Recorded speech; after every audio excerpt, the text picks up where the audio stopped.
All right, we're live. What's good, boys and girls, kings and queens, big fat bastards and big fat bastardettes? Lovely to have everybody with me today as we embark upon our quest. Oh, what timing to play POLUKRANOS Reborn. We're going to build it, and then we're going to replay it, and then we're going to play it, excuse me. So why don't we take a look at it really fast? Let's just click it in as our commander there. So it's overstatted. It's got reach. We like that.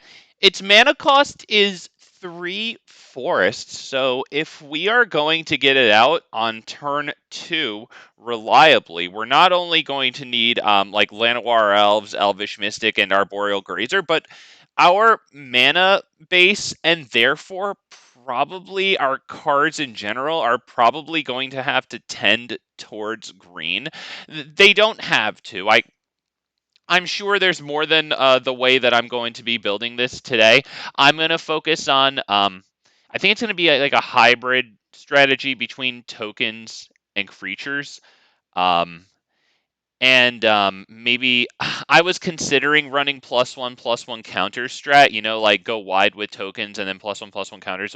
We'll see. I don't think that's going to happen today. I think it's just going to be like kind of generic-y token slash creatures hybrid. All right, and Firewall, what's good? Hello there, fellow Jishath player. Yeah, man. Hey, tip my fedora to you. Lovely to have a fellow Jishath freaking here. I love it, man. And Sour, how you doing, man? In a chat there. If you watch this, thank you for the idea. Sour, I'm not even going to pronounce his last name. Sour S gave me this idea. I love hearing ideas from you. I can't guarantee that every single one of them is going to be followed through with, given limited cards. And as a matter of fact, check out my rare wild cards now. I'm chilling on 3 rare wild cards, and we're going to put in a few of those today. So why don't we get to work? For once, I can actually be useful during deck building. Cool, man. All right. Well, let's start with the deck building then, Firewall.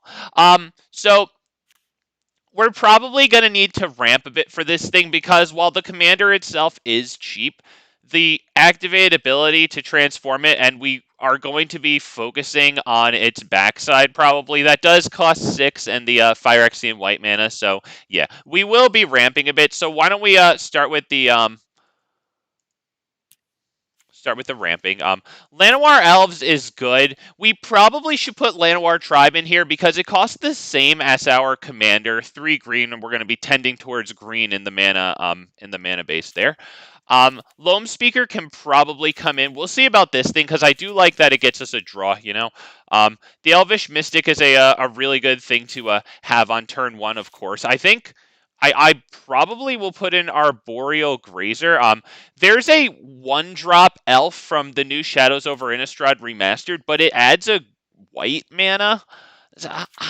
It's obviously good. It's obviously a 1-drop mana dork, but I don't know, man. When Delighted Halfling or Delightful Halfling, you guys have probably been seeing it today on the pre-release. When that comes out, the 1 mana dork from the new set that either adds a colorless or you add 1 mana of any color. But I think it can only be spent to cast a legendary creature, right? And then that spell can't be countered. I highly recommend. Oh, yup, absolutely. You play all the Hydras with X in their mana cost, because yup, absolutely, absolutely, absolutely. And you can cast them so they have 0 toughness, so they die. That is a beautiful. Yup, absolutely, Firewall. Beautifully said. You know what? Why don't we do that right now?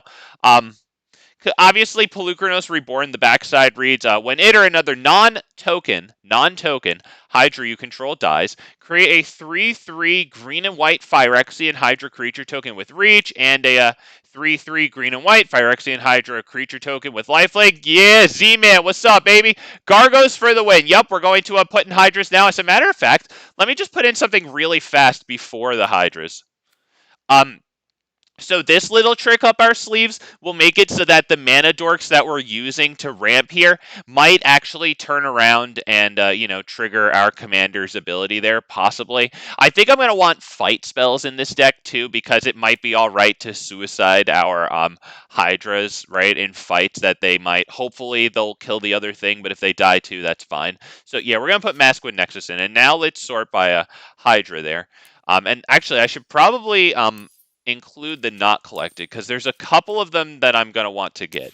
I know that Hydra that you can remove +1/+1 counters from it to destroy an artifact or enchantment. I don't have that yet, and I think I want that. I'll put this in. I probably will want that. This one, it might not be the best creature, honestly, but at least the X value for that effect will be 2, right? We'll have both basic land types, so that's better than 1, you know? So we'll include it. It's obviously a Hydra. It has Trample. It can get bigger. Gargos is pretty good. We're going to have some protective spells like Tamiyo's, you know, so yeah, Gargos is going to be really good. Ulvenwald Hydra, it's a Hydra, and we're trying to get as many Hydras as we can. We're also going to be using Changelings in this one as well. This one isn't the best. I mean, at least you can put +1/+1 counters on it to increase its side. Firewall says, since POLUKRANOS backside is white, yeah, I will have board wipes. Yes, absolutely. Because if our when our non-token Hydras die after the board wipe, yes, we will be left with stuff on the field. Absolutely, sir. It turns board wipes into from a defensive thing to a combination defense and offensive thing. Absolutely. We should probably have this in here just because, honestly, it's a Hydra. It's another thing like Firewall mentioned in chat there. We can cast it for X equals 0 just to have it come in for the cost of 1 forest, immediately die, and put tokens on the field. So we're going to go ahead and drop that. This one, too. Yup. Everything that we can drop for X equals 0. And then this is obviously one of the Hydras that I want to get here because it is artifact and enchantment removal. It's a Hydra. Voracious Hydra can't be casted for X equals 0 and then immediately die, but like Voracious Hydra is really, really big good. Lair of the Hydra, interestingly, if we animate it to make it become a creature, it will be a it will be a non-token Hydra that can die, and also we can make Lair of the Hydra here a 0/0 creature, right? Oh wait, never mind. X can't be 0. Okay, I didn't say that. Haha, very funny. Yep. All right. I'm not gonna lie. I only have the 3 rare wild cards, and I think I might be putting in one other thing here. I forget. We'll honestly just have to keep going. I'm really doing this with minimal rehearsal into this thing. So we just did Hydras. Let's do some Changeling, right? Because Changelings have every creature type. Like, for example, this one's going to be extremely good, right? Because it's every creature type. And yeah, it's artifact and enchantment exiling. Super good. It gets the exile removal on things like Heliod, Thassa, right? Oh, big good. Nylea, right? Let's see. I don't know about that one.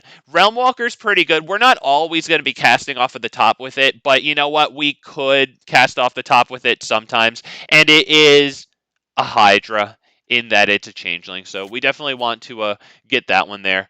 I don't know about this one. Maybe I'm doing it wrong, and maybe I should put in every single changeling that I possibly can. But I don't know. Like, I want this one. For example, I wasn't sure about this one. I think it might be too expensive, and there's going to be a lot of other things to have. Yeah, Bloodline Pretender is definitely yes, though. Faceless Agent is also a big yes, and I think there's one shapeshifter. I think it has Mimic in its name here. I think I want some. Where are you? Yeah. Metallic Mimic. As it enters the battlefield, choose a creature type. It's the chosen type in addition to its other types, and each other creature you control the chosen type enters the battlefield with an additional +1/+1 counter on it. Let's go ahead and drop that into here. I think I want this. This does take away our ability to, cast Hydras at X equals 0 and have them come in and immediately die. So I might wind up taking this out, but I do think that it is pretty good here. And obviously, since it says each other creature, it's Hydras and non-token Hydras, or token Hydras, right? So that's pretty darn cool there. So we'll see. I might regret spending the wild card, but it can be used elsewhere. Okay, so there's my freaking cope. Oh wow, I'm preemptively coping with the removal of this already. That's actually very sad. All right, so What else do I need to do here? Let's do a little bit of token stuff. A little bit of token stuff and stuff that goes well with tokens. So, like, before I even do that, before I forget, put in Gala Greeters here because it is going to kind of help us out on the field with a bunch of creatures entering the battlefield, right? Stone Coil Serpent, I think that's a snake, though. I think Stone Coil Serpent is not a Hydra. Yeah, unfortunately, I wish it was. It functions like a Hydra with X in the mana value and enters with X +1/+1 counters. It's an effing snake. I actually just looked that up. That's how I knew that. Because I don't read the freaking cards, but in this case I did. All right. So we have to get back to ramp. I haven't added things like Selvala, Topiary Stomper yet, and maybe even a few like Cultivate into the north. I want to focus heavier on creatures, but let's do a few token things right now, right? Because somebody who's going to be really good with tokens, um, Risk the Redeemed. It's a 1-drop, right? So we can get the ball rolling turn 1. Since we're ramping, right, it's going to be a lot more feasible to hit that bottom ability there. For each creature token you control, create a token that's a copy of that creature. That is big good. And in that regard, I believe there's a saga that copies tokens, and we're also going to get what's it called? Azika's Chariot in here. Hang on. I think freaking what's it called? Song of Freyalise could be good too. I'm wondering about this one, right? I don't know, man. Because it does have a board wipe in it too. So it will destroy all our non-token Hydras, right, on Chapter 3. And that could, if our commander is flipped, leave us with a bunch of, the 3/3 Hydra tokens and a newly flipped and back onto the battlefield Elish Norn there, right? So let's put it in for now. I don't think I have this in a whole hell of a lot of. I don't think I've used it in any decks, as a matter of fact. Um, and I'm missing a lot of you guys in chat right now. I know that I'm missing you guys. I'm sorry. I'm an idiot. I can't multitask. So like, I will get to you guys. Song of Freyalise is going to be good because it gives our creatures tap for add 1 mana of any color. We're going to try to have a little bit of token stuff going on here. Yeah, Firewall. I hope that the theory behind this thing pans out. We're also going to have all of the token doublers, Mondrak and Parallel Lives Anointed Procession, all the ones that are in the game. And yeah, this will go well with that. And obviously, Chapter 3, destroying all permanents, but Mondrak can just make itself indestructible. So I think that goes along pretty well with our token strategy. Okay, that isn't quite the thing that I was looking for, but I think this is going to be pretty good too, right? Because we are trying to ramp a little bit. This it will get the forest in our hands so that we can not miss maybe the next 2 land drops, right? That would be really nice. I'm looking for that green and white. Yeah, this one. Thank you. Thank you. So choose chapter 3 is choose any number of artifact tokens like treasures and or creature tokens you control with different names. For each of them, create a token that's a copy of it. I don't know if this is exactly going to be the greatest thing in the world. Because I think the tokens that are made by the backside of POLUKRANOS, I think they're just called Phyrexian Hydra, so I think they have the same name. So I don't think we could even make copies of them, even though they have different text boxes, right, with the combat keywords. We'll have to see, okay? I would like to be pleasantly surprised and find out that I'm wrong about that, right, and that I can actually copy each one of them like this. But nevertheless, we're gonna drop that one. Azika, I can spell. Well, sometimes I can do that. I see you saying Rumor Gatherer. Yes, we're definitely going to get to Card Draw, and Rumor Gatherer is going to be one of those things. Although I'll probably take it out like I wind up doing with Rumor Gatherer, to be perfectly honest. But yeah, we'll start with it in. So some more token things. Honestly, it might just be easier to search by create, right, for create a token and start going with that one.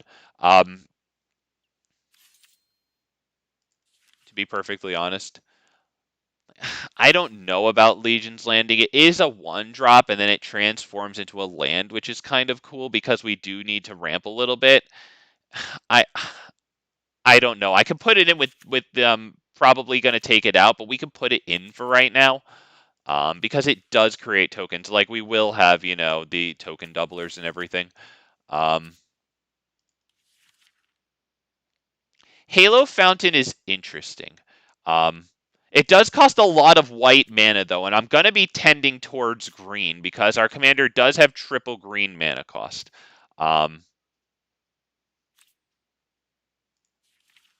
Okay, you know what? I don't know if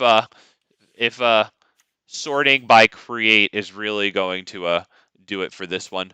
To be honest, I don't really know if I want Skrelv's Hive. I'm going to be honest with you. I've been kind of disappointed with it. In Brawl. Like unless our commander is something that somehow makes extra tokens, like Riss or that Queen Alanal, who I don't even know if I'm going to put in this deck. Um, Adeline could be interesting, but I don't know. We'll put her in, but probably take her out because she does make tokens, but like she doesn't really add any more than just like kind of I don't know. It's kind of like a tangent. I don't know. I feel like it's not really Hydra or big tokens. I don't know. Um, let's see. Um, Basri Ket could be kind of interesting. Um,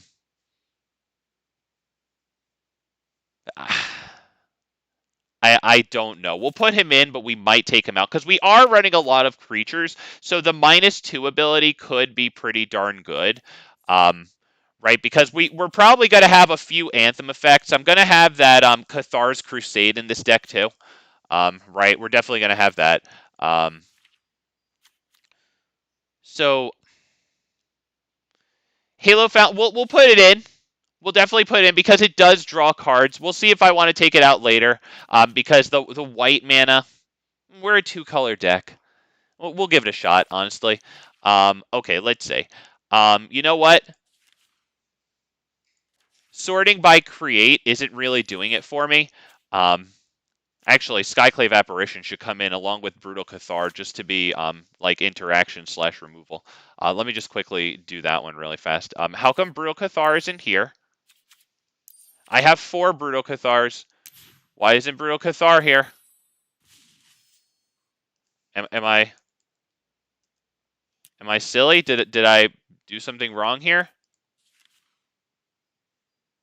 Did am I missing something? Is it really stupid? Well, whatever. We'll put Cathar's Crusade while we're in here, right? Because if we're going to be running tokens, this might be really good to super buff our tokens. And we're also going to put in Tribute to the World Tree when we do card draw in a moment. Am I like dumb? Am I missing Brutalathar Cathar? Oh, is it because the backside of Brutal Cathar is red, so I can't put it in this deck? And that's probably it, because I spelled the whole thing out, right? I'm pretty sure I can spell. All right, so let's just really quickly parallel lives, um, anointed procession. We want Mondrak as well for tokens. For more tokens, we might want things like rabble rousing, because if it's not dealt with, rabble rousing can really quickly get just absolutely out of hand. Right? So I'm liking rabble rousing here. Is there more big token stuff? What's that landfall one that it can either put a +1/+1 counter on all. Yeah, there it is. This one might be pretty all right. We're not going to have too much land ramp here, but nevertheless, just having it out for when we do get the land so that we can, do either one of those, that's pretty good. Tender Shoot Dryad. Yeah, I would say Tender Shoot Dryad should probably go in this. Tender Shoot Dryad would actually be kind of ridiculous with the Maskwood Nexus, because Tender Shoot Dryad gives +2/+0 to all your sapperlings, right? As long as you have the city's blessing. So if all of our creatures were all creature types, that would be pretty nutty. And since we're doing tokens, what's that freaking what's that 5-drop called? That at the beginning of your upkeep, like each player gains control of all freaking permanents they own. Each gains control. What's it called, man? Come on. Yeah, there you are. The Trostani Discordant here. Yeah, Beast Whisperer is absolutely going to come in here. As a matter of fact, let me move my text box over. Let's check on the. Okay, great. We have a lot of creatures already, and how many cards do we have left to put into this deck here? We're at 84. Okay, so yeah, Beast Whisperer is definitely going to come in here. Let me just think. Is there any more like token stuff going on here that I want? Um,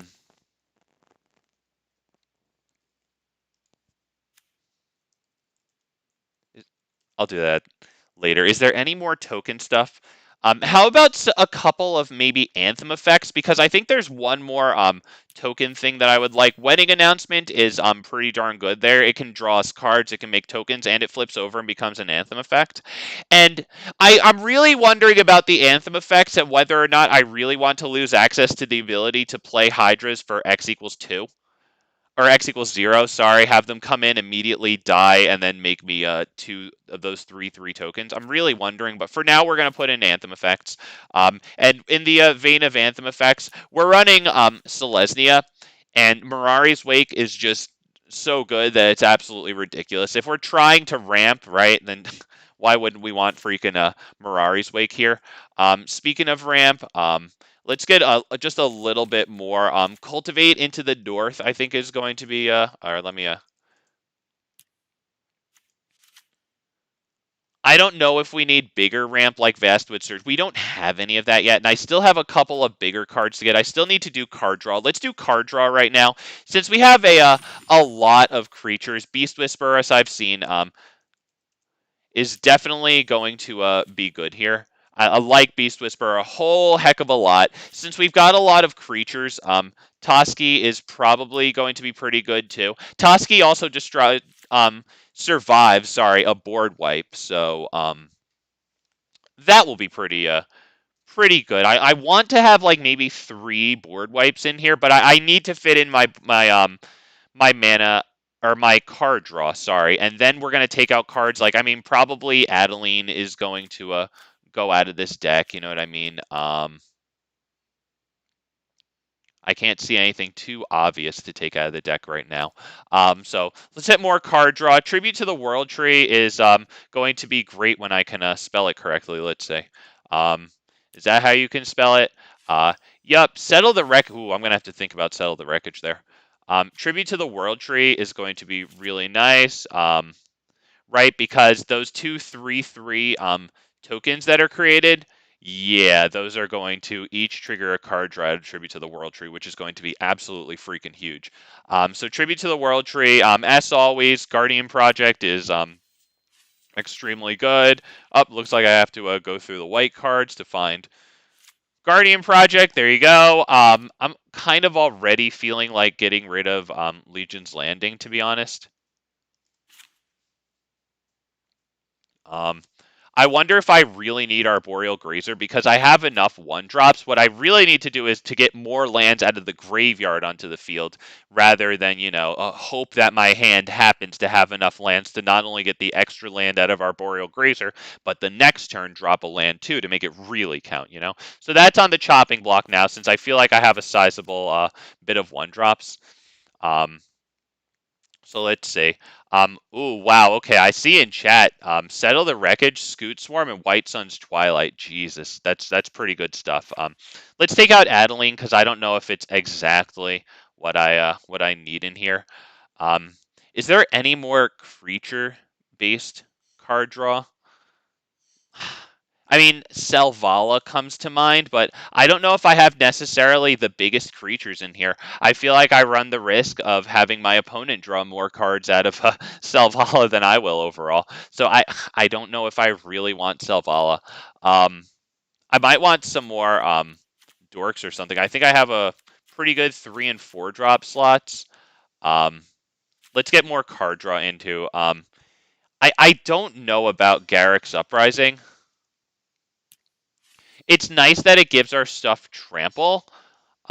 Granted, but like POLUKRANOS puts 3/3 tokens in, not 4/4, and we don't always have the guarantee of having one of our anthem effects out here. If I had a lot of anthem effects, like I honestly can't even think of it at this time, but if I had a lot of Anthem effects, maybe even including things like Vanquisher's Banner set to Hydras, right?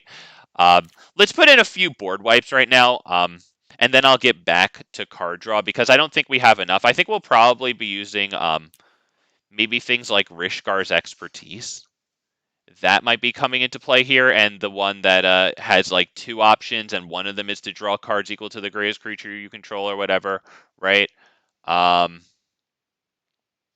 Hang on, let me get that one here. Let me get Shaper's Sanctuary in here, right? Just more card draw. Shaper's Sanctuary being a one drop, pretty good. We're gonna take out Arboreal Grazer here. Um, all right, let's get a couple of board wipes here, and they have to be destroy all board wipes because yeah, POLUKRANOS has whenever it or another non-token Hydra you control dies. If it had leaves the battlefield, then you could do exile board wipes like Sunfall, Farewell, our favorites. Everybody loves those here. And you could also do like bounces, but sadly it's not leaves the battlefield. So kind of feeling depopulate because it'll be good against aggro too to have the 4 mana board wipe there, right? So that feels pretty good. Um, I think Doomscar feels pretty good too. To be able to go second and play it on our third turn when aggro is just about to smush us might be pretty darn nice there. And White Sun's Twilight. Okay, you know what? It looks like that's probably about all of the board wipes that I even have in these colors. So I'm feeling kind of good about that. Um, all right. What card draw do I have? Am I going to put in like Vivian Reed? We're coming up on 100 cards and we still have 31 creatures here, which now it's not super a lot. I'm probably also going to go down to like 39 lands, I think, in this one. I don't know if I have more board wipes than that, though. Let's see. Do I even have... I have Cleansing Ray. I took it off of... yeah. Yeah, I don't have it. I'm not going to be able to put the rare into it now because I have one, two, and three rares that I want to put into this one, and I have three rare wild cards. This is going to entirely exhaust me here. Shoot.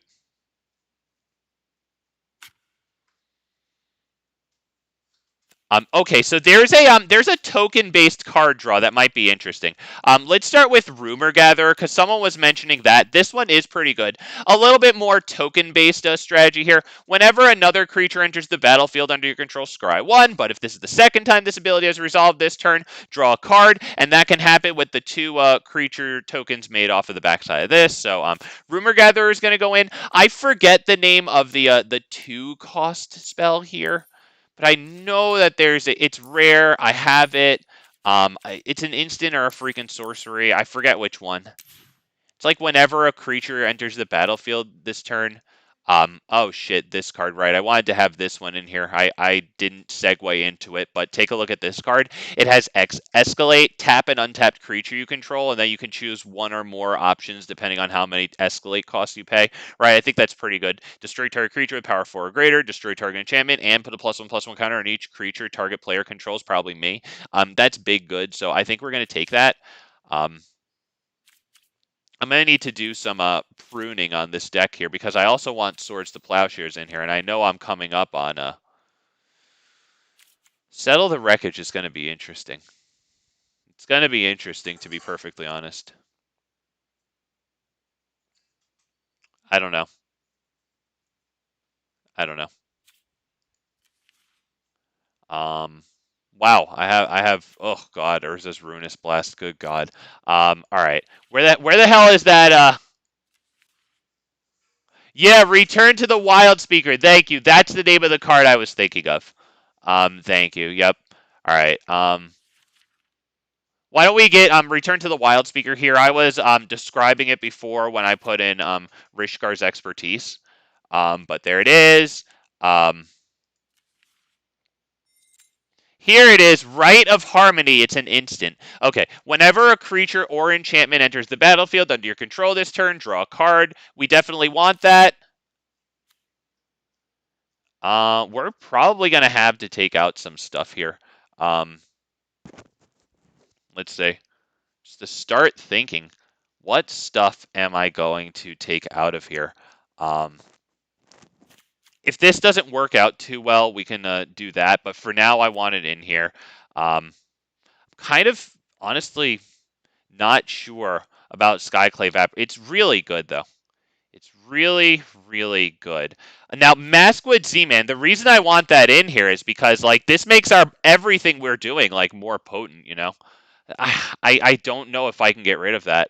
It might wind up coming out. I'm going to be honest. It's been in and out of the Jishat deck. We'll see how its results are in this one.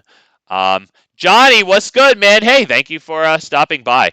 I see Biogenic Ooze in the chat there. Bio-freaking-genic Ooze. Now, the thing is, I'm not too good on mana ramp right now, am I? I don't feel too good on mana ramp now. So, like, Bosri could probably come out of this one. I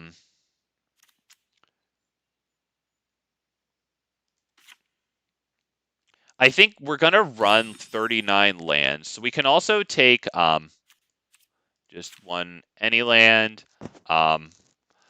Okay.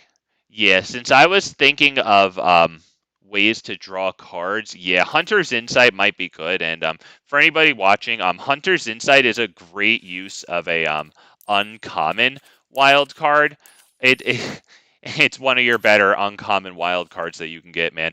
Choose target creature you control. Whenever that creature deals combat damage to a player or planeswalker, draw that many cards. That's so good. Player or planeswalker, right?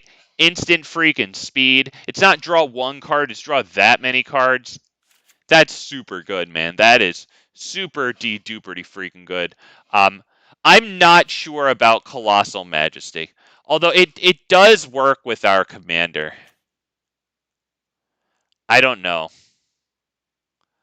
Because I feel like I'd rather just have Garruk's Uprising in here because like we do have a few anthem effects, so it's entirely possible that that the 3/3 tokens could enter as 4/4s. You know, I mean, even where's the Metallic Mimic here? Each other creature you control of the chosen type Hydra enters the battlefield with an additional +1/+1 counter on it. So that's even pretty good with POLUKRANOS. So honestly, we might put Garruk's Uprising in here now. But I'm probably going to need a little more hard ramp in that case with our last few cards here. We might even go down to 38 lands and then just ramp it up here. You know, like I should probably put in Armored Scrap Gorger so that I can have more creatures. Armored Scrap Gorger is just a good old reliable standby. That thing is so freaking good. Elysian Caryatid can tap for 2 mana as long as we control a creature with power 4 or greater. Conveniently, our commander happens to have 4 power, so that's huge.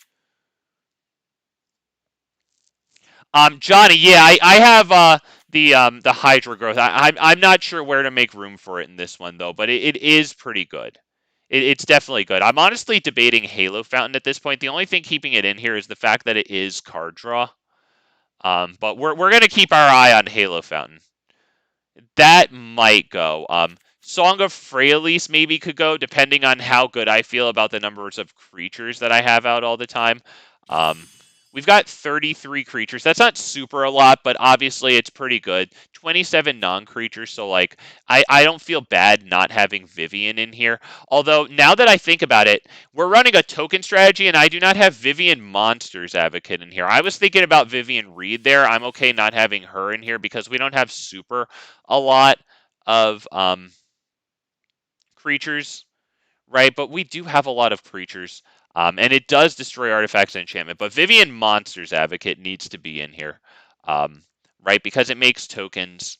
We have a lot of doublers. I think it's really hard to not have that one in here. And also, the new Nissa, I think, needs to be here as well. If we're going to be doing tokens, you know, I can't imagine a world where Nissa Ascended Animist isn't in this deck. The new Archangel Elspeth also makes tokens, but I don't know how I feel about that. I'd feel better about the Wandering Emperor in here than that one, to be perfectly honest. I'm honestly sorry. I'm really feeling like Halo Fountain probably has to come out at this point. Um, I don't know. Maybe no. That I mean, it is a card draw and a dork.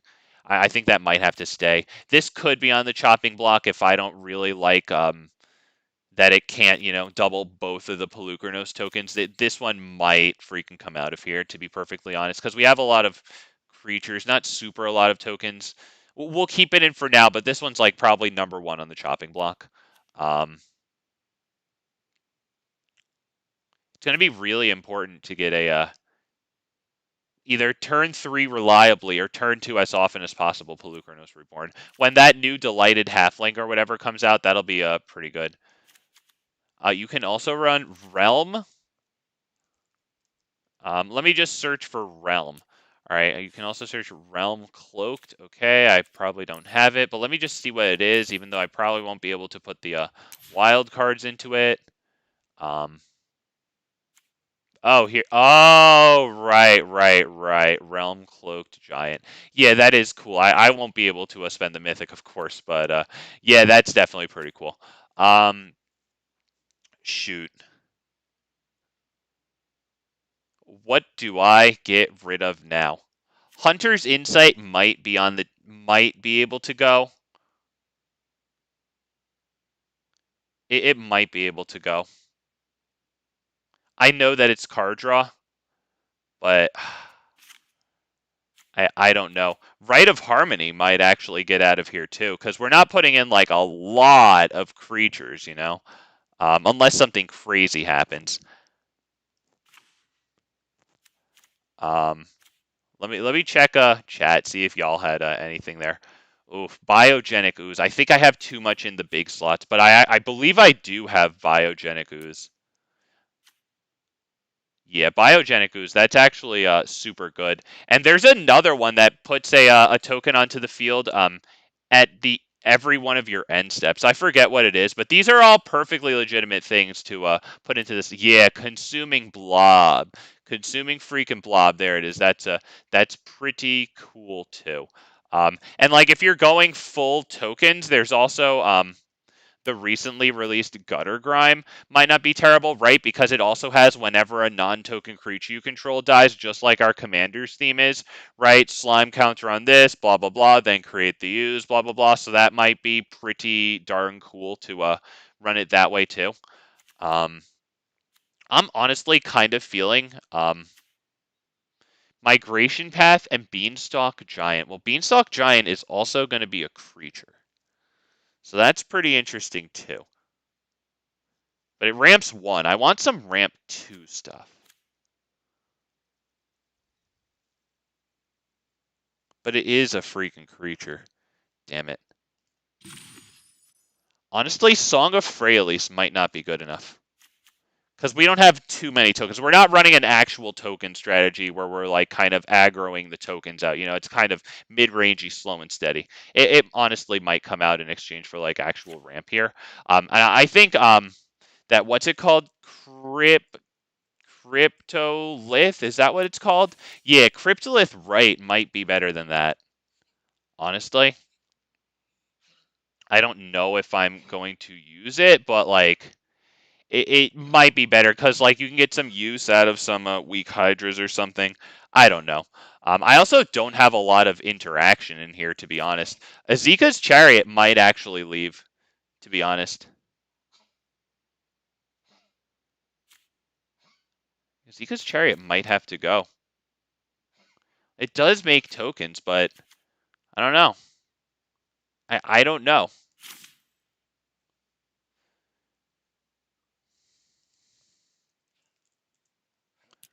I think I might need some big old ramp, honestly. I think we might want some big ramps. What's it called? Vastwood. Vastwood Surge is pretty good here. I don't have a lot of interaction here.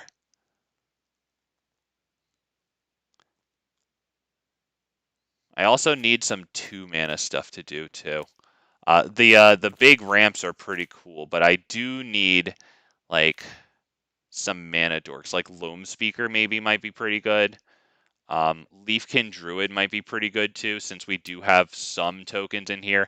If you control 4 or more creatures, you add 2 mana with this thing instead. I haven't even put in Topiary Stomper, but maybe Topiary Stomper should come in place of either Vastwood Surge or Migration Path.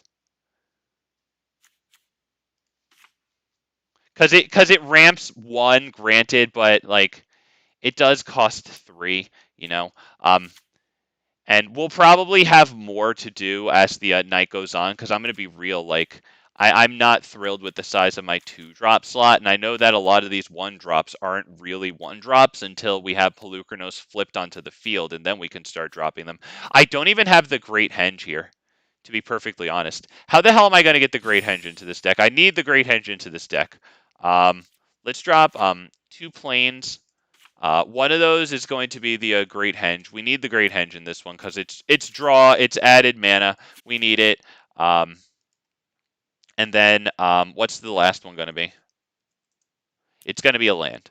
So we actually have, I think we still have 39 lands, right?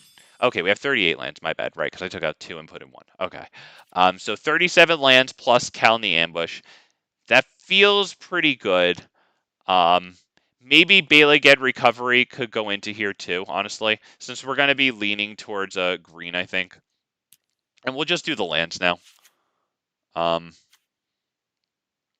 think I'm going to need to take out all these lands anyway, right? Because I'm going to need to put in snow lands, right?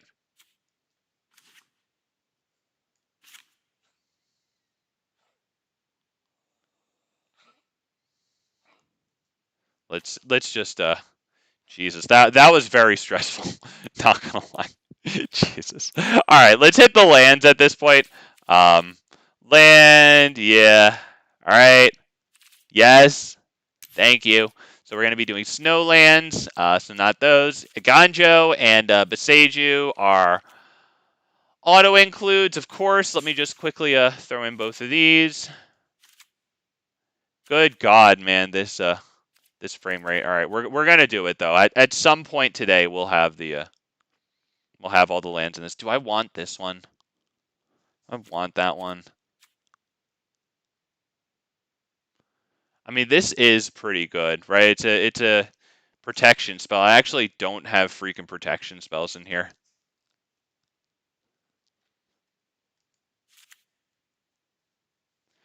It's something like Felidar Retreat. I wonder if it should come out. I really wonder about it. We'll have to see how we do here. I'm really genuinely curious if I'm going to get like slaughtered. I mean, we probably will be, of course. We're putting together something janky and just bringing it in right away, unrefined. But nevertheless, let's get Gate to Manorborn. Generally feels pretty good. Let's get the Snow Cover Forest. 1 and 2. I like this one. Although we are going to have a lot of things entering tapped, so maybe that one shouldn't be in here. I don't know. We're going to have a lot of stuff entering tapped, especially once we get to the dual lands here. Like, yep, here we go. Boom, boom. Jesus Christ, dude.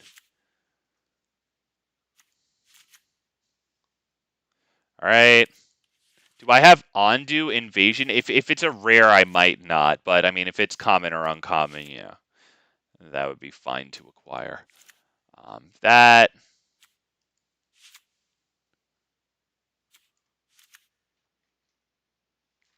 I mean, we're probably going to want lands like this that are just plain old lands.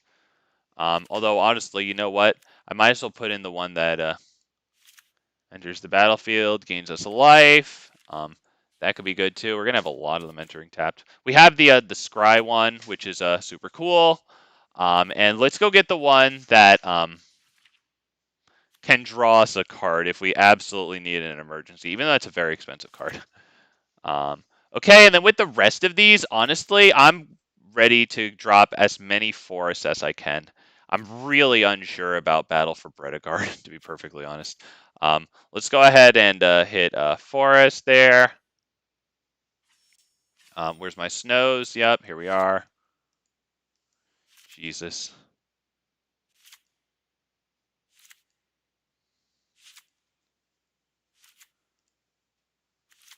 Silverback Elder isn't in this deck. Silverback Elder could probably be really good. I'm not sure what to take out for it, though. So I don't think I have any artifact and enchantment removal. Druid of what? Druid class. Druid class makes a token, right? I don't know if I have room for it. You know what? I actually don't even have Oracle of Moldiah, which could probably be really, really good in this deck. Right? If I'm trying to ramp, like, I don't have Oracle of Moldiah, right? Like, I don't know. Yeah, I would need Oracle of Moldiah to even start considering this, but I just don't know if I have the space right now. Like, I wonder if Elish Norn could go, but it does do a lot of things that we like, though. Tokens, board wipe, just damage. Um, it could come out if I don't feel like I can sacrifice 3 other creatures to it, like, enough.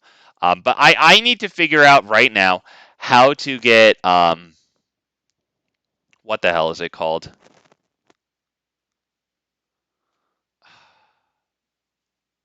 How are we going to do it? How am I going to get the Oracle in here?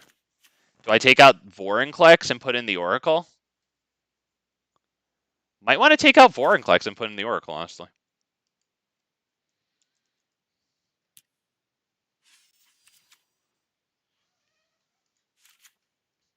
Although, something interesting about that Vorinclex that I just took out, right, is because, after you mill, you can put 2 creatures onto the battlefield, right? If you get these Hydras, you could just drop them on the battlefield. You won't be able to play X. You won't be able to pay the X cost, right? But if they just come in, you have your commander flipped onto the reverse side, right? And they just come in and die. Like, that's actually a pretty freaking good play.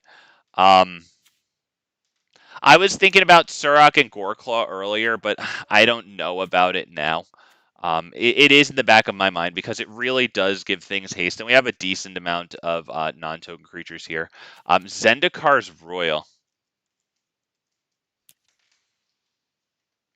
Shit, Invasion of Zendikar might be pretty good, but like I would have to take out probably Elish Norn. I don't have a lot of board wipes in here, and I'm kind of liking the board wipe strat to and kind of sort of end the game. Hopefully, maybe, possibly. I kind of like that strat a lot. Jesus, this four mana pile is really big. All right, let's take that off. What's the average mana value in here? I've been at the building phase for a while here, so I probably want to get back into this. Oh shit. I have 34 lands. That can't be right. I need to have 38 in combination with, let's say, okay, 34, 35, 36, 37, 38. Oh, okay, we do have 38. All right. Yeah, honestly, let's take this it, I don't know if I can keep thinking and even try to make it better at this point. That was honestly exhausting. All right, let's get into this, boys and girls. Let's see if we can freaking do anything here. Double Gangster, what's good, man? Thank you for stopping by the worst Magic the Gathering stream. This one's probably going to need some refinement, but we do have some good things in here, I think. Like that Mimic card, token doublers, Mirari's Wake. I still wonder if Azeka's Chariot should be in this one. Hey, let me hit up. POLUKRANOS, Reborn, Brawl. All right. That was 50 fucking minutes. Jesus Christ, that's embarrassing.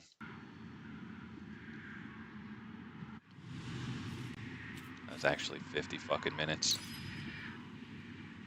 You know what? I really want to thank you guys. It's actually really nice. Like when I had the idea to like build these decks, I genuinely didn't really think that people would be too interested. I thought they would give it a shot and check it out. And I don't want to be just like, guy who actually knew that people were going to watch it and like, "Oh, really? Oh, you guys actually like this?" Like, no, I mean it. Like, I really didn't think that people would actually sit there for it. So I do want to thank you guys, live viewers, pre-recorded, if you're watching this for watching this.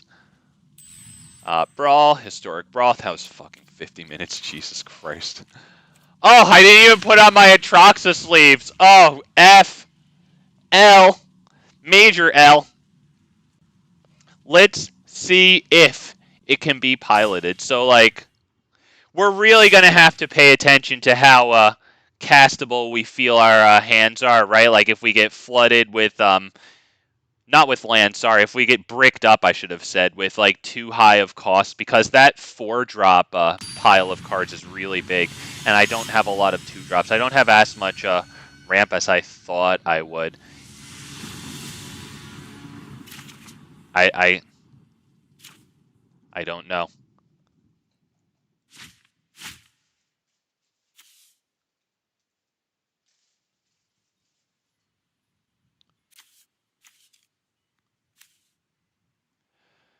Yeah, we could keep this one.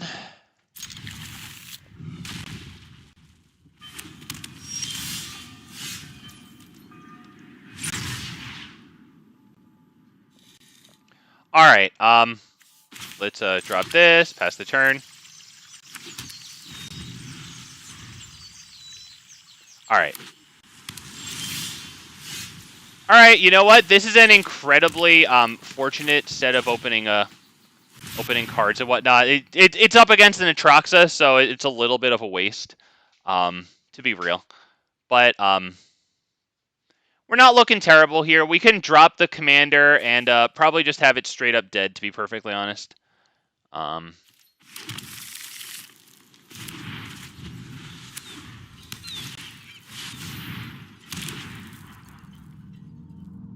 we could drop the commander and then still hold open the white.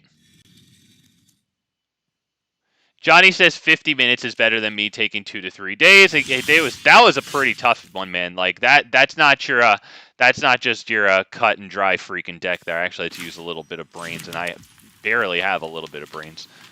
So let's drop the commander here.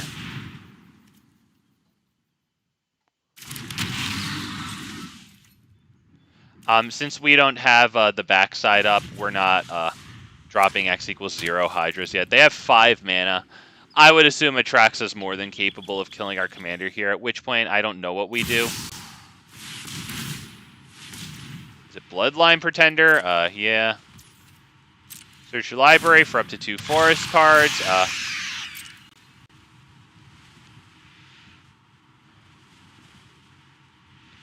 I mean, I don't think I Swords to Plowshares that, right? I think I have to hold it for their commander, right? Especially since that's going to guarantee that they can drop their commander. All right, you know what? I mean, doing this into... I don't really know. It might be important to drop this, though. What else am I going to do? Swords to Plowshares just to attack in? Maskwood Nexus? Voracious Hydra isn't going to kill that thing. Do I just no attack past turn? I think we're kind of... I don't know. I think we're not really looking too good here, to be perfectly honest.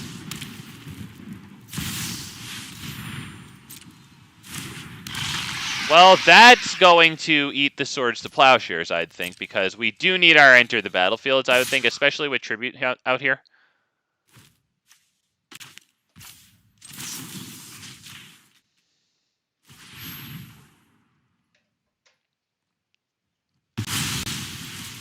I wonder if Maskwood Nexus should come out, though. It might be a little bit extra.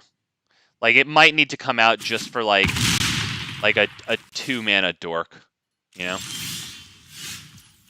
That is good. But we're going to have to do what here? Like, the Great Henge into this, because we need the Great Henge down this turn. So what do? The Great Henge into freaking this at X equals 1 just to get something down onto the field? Do I do that? I think I probably do.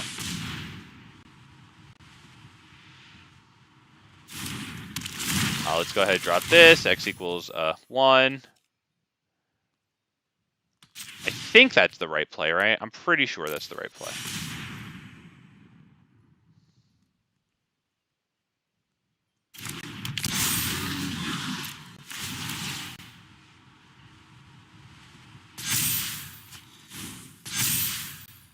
All right, Oracle's pretty incredible there.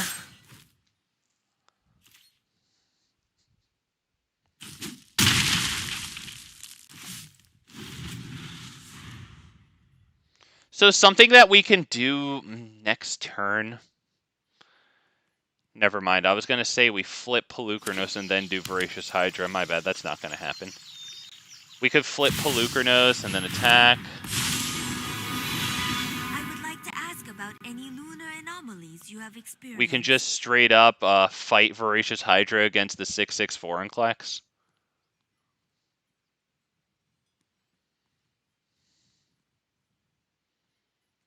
Let's see. If we have Voracious Hydra enter as a 2 mana, then it would get to 4, then it would get to 5, and it wouldn't be able to fight it yet, unfortunately.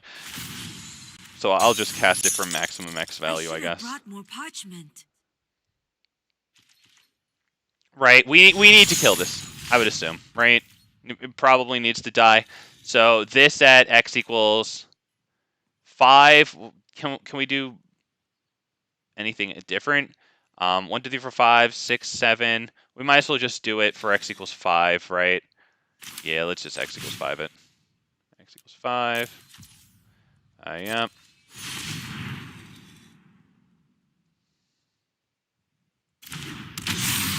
Let's have... Yeah, that needs to resolve first. Yeah, that needs to resolve long before the fight. So it fights, target creature we don't control. There we go.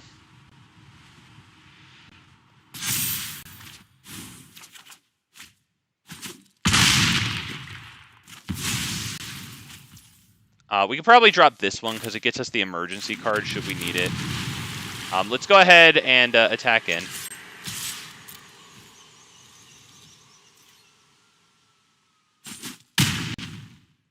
I have become too involved with my work.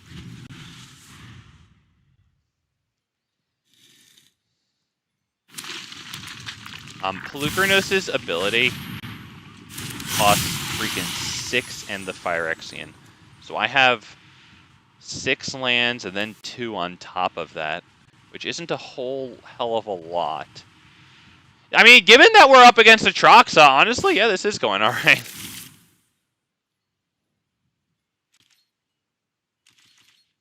What exactly is this? All right. I mean, he could drop Shieldred next turn, so we should probably have our commander flip this turn. So that's why I didn't just drop Felidar Retreat into land right there, because I'm thinking like we need this flipped. To be honest, let me hit the guy with the thinking here. We probably want to flip this. Can I do Oracle and then flip this? That would take a total of 10 mana. There's no way I'm going to get to that even if I get lucky with Oracle, so that's not happening. Let's go ahead and flip that, I think.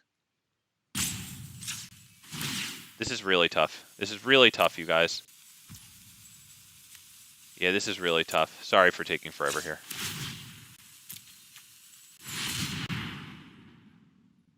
We might as well not pay the 2 life. Do we attack? We could attack with that. No, we can block them with that one, honestly. Yeah, let's just pass the turn there. It would be awesome if they dropped Shieldred and did not have targeted removal for our commander, so that way when Shieldred enters, we can sacrifice the 4/4. That's incredible for them. Mirari's freaking Wake. Damn, beautiful, dude.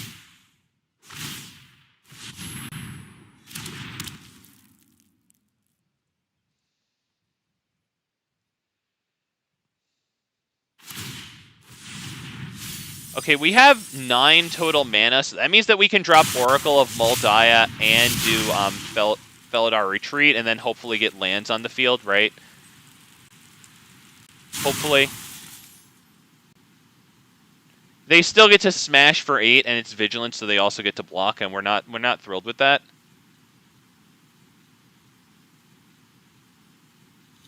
If they attack, I will block with the 4/4 Reacher.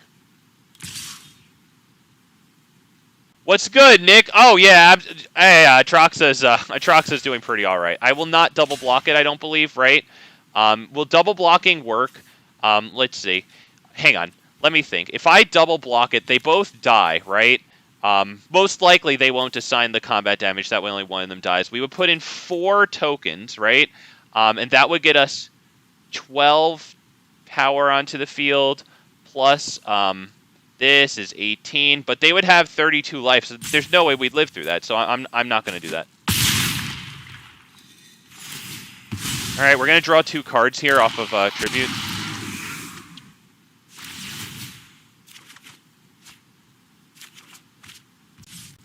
Okay, I mean, Boseju's interesting there. We could probably hit their Mirari's Wake right now, to be perfectly honest.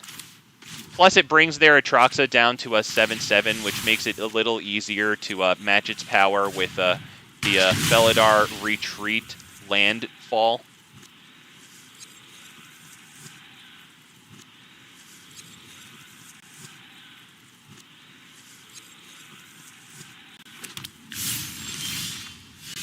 Wow.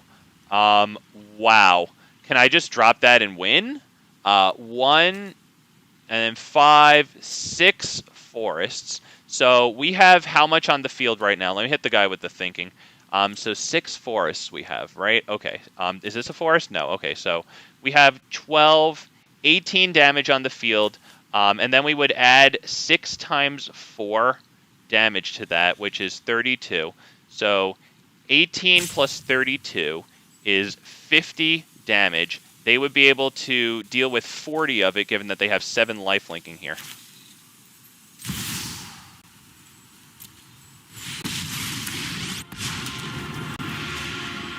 I will protect you, Phyrexia, until the invasion begins. Wow, boys and girls, slap my ass and call me a blue-white player. I think we might have done it there. And we made him wait for it, too, because we were always thinking.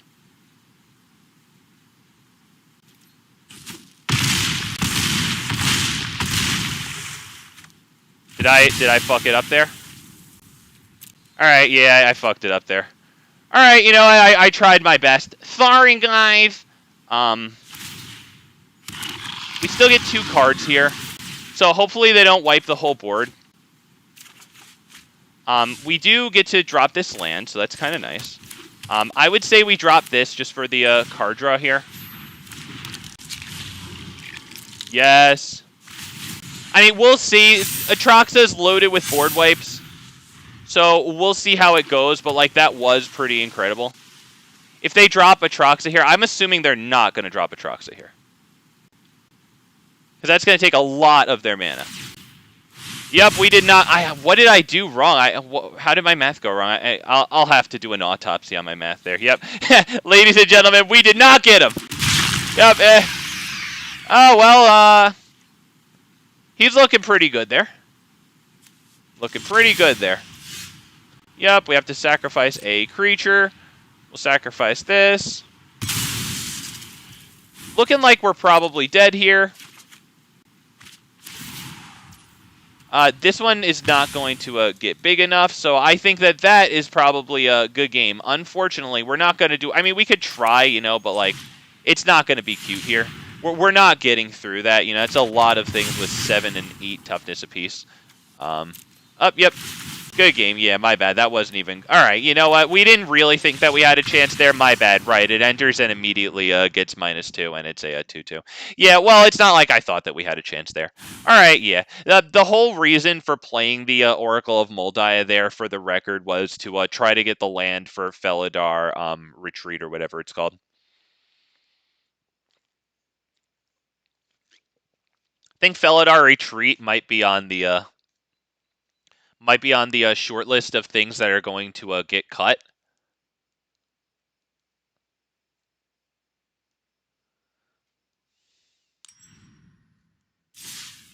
Aw, man. Woo! He got the Ren and the Realm Breaker, man. Damn.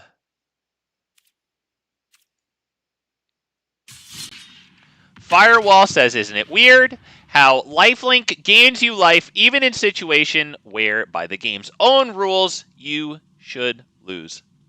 I don't know exactly what happens there where you do bring their life total down below lethal, but then they gain the life. I assume that even though Magic Arena here is displaying it as us bringing their life total down below 0 and then they gain the life, I think that all that stuff is really like by the game's rules happening like at the same time. It's just that it kind of like, animates it for us in 2 separate steps.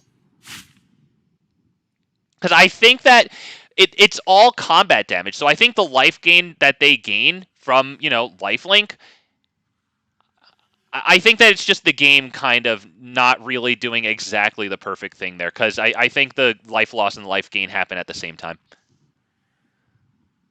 All right. I think it's just probably a cooler animation and a more compelling, like, viewing / streaming experience. Do I want this one? Do I freaking want this one, you guys? Because we could get a... we're going to keep it. The poor guy sat there and waited. We're up against Liliana Dreadhorde General, so that's going to be a whole hell of a lot of fun. If we can get going with the tokens, we're going to be good, but... it's pretty sad about the land situation here, but I do have Elvish Mystic Leafkin Druid. However, if that doesn't work out, let's be real, I have a whole hell of a lot of nothing. We should probably scry away anything that isn't a source of green mana there, and lo and behold, thank goodness gracious, it is a source of green mana. Let's go ahead and drop this one, I think.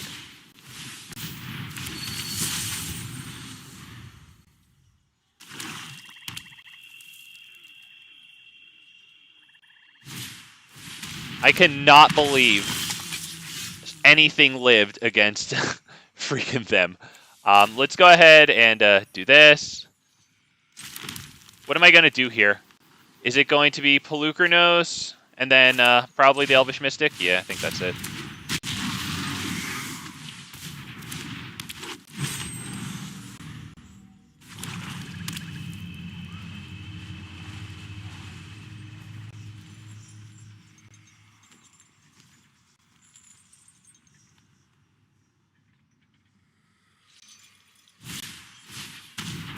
All right, check this out, I think I might have a semi-interesting play for you boys. Check this out, 1, 2, this at x equals 1.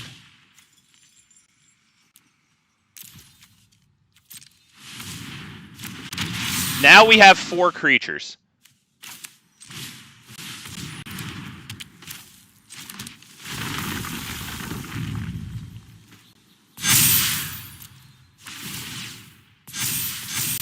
Now, do they have Death Touch? No.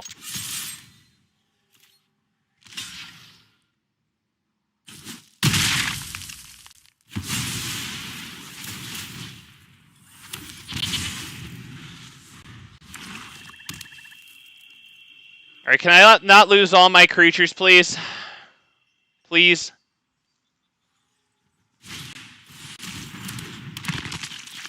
Still has the almighty 2 mana. Infernal Grasp. Go for the third. All of our favorites.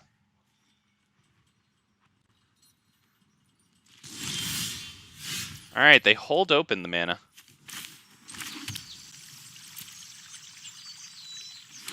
Did I have to do that? I don't think so. We're still going to do that one. Big Wildwood Scourge, excuse me, that's its name. Do we have Death Touch? We do have Death Touch. Alright, we are flipping over now. Or hang on. 1, 2, 3, 4, 1. Hang on. Let me hit the thinking. This costs 6 to do, and this costs 2. Do I have 8 total mana so that I can have this enter with a +1/+1 counter? 1, 2, 3, 4, 5, 6, 7, 8. I do. All right, so let's do this. I should have done that before the Felidar Retreat thing. My bad. I didn't have the whole entire play mapped out there. My bad. We're gonna call Hydra there. Hydra, yes. Now we flip. We have to pay the life. And when it enters back onto the field, it'll enter with a +1/+1 counter. We'll attack with Wildwood Scourge. I assume they're going to block it with the Death Toucher. Each opponent sacrifices a non-token creature. I could sacrifice this right now, and then we get... Oh, shit, no, and then I won't get the POLUKRANOS stuff. You know, I'm still fine with that. Let's attack with that one, not with POLUKRANOS, right? Yeah, not with POLUKRANOS.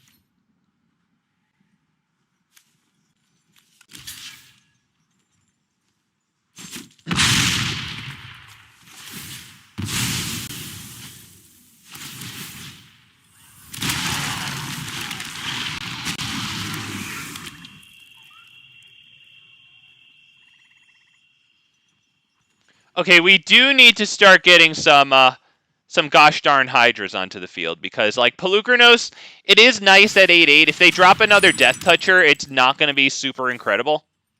It really doesn't even have Trample. We do have a Ganjo, though. That is something. Is that Decayed? That is Decayed. He didn't even attack with it. I guess because it just gets blocked, but still. Is it worth it to drop the Elves here? We should probably just attack. They can't block with the Decayed thing, so... 1, 2, 3... Right, I think that's good here. Do we want to attack? Yeah, let's attack with everything. Fuck it, you know? Live a little, you know? Let's live a little. You can't block with a Decayed creature, buddy. That's what Decayed means. Well, that's half of what Decayed means.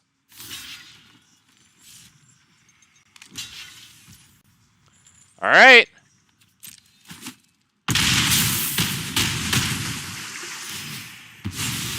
We're going to drop the Iganjo now, I think, right? And the Llanowar Elves.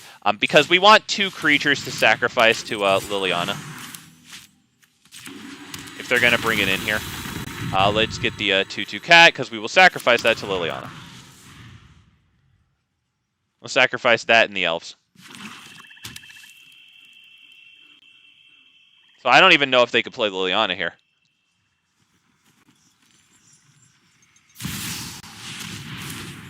Okay, that's good. It's going to take care of 2 things. That's good. Yep. We do have the 6/6 life linker, though. We're probably going to lose it here unless I can get a land drop. So it'd be pretty amazing if we got one of our ramp spells. Beast Whisperer is cool, but it's not going to do anything on its own here. So let's go ahead and attack. With everything? Or just with POLUKRANOS? Because I don't want to lose these for nothing, because then, right, it makes it harder to sacrifice to Liliana. Yeah, thank you, Firewall. Yeah, man, I appreciate that. Yeah, we're doing okay here. All right, so they do hit the double block, so when they bring in Liliana of the Veil, it doesn't matter. We're going to kill them both. When they bring in Liliana of the Veil, we'll be the only ones sacrificing. Yeah, move it to the command zone.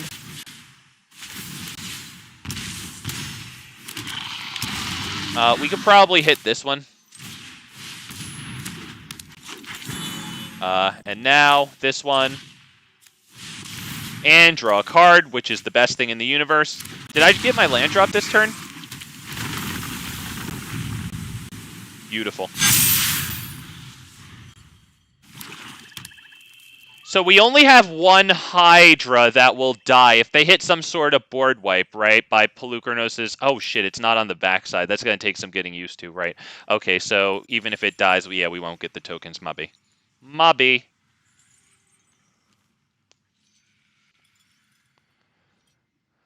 We don't have any cards in hand. We've got it all out on the field. Dreadhorde General. This isn't your average zombie horde. Do I sacrifice the commander here? Putrid, but effective. I wasn't sure if that would be the best move. The only reason it would be a good move is since we have Beast Whisperer, it would give us another creature cast to draw a card. Well, we actually picked up a victory there against a respectable commander, too.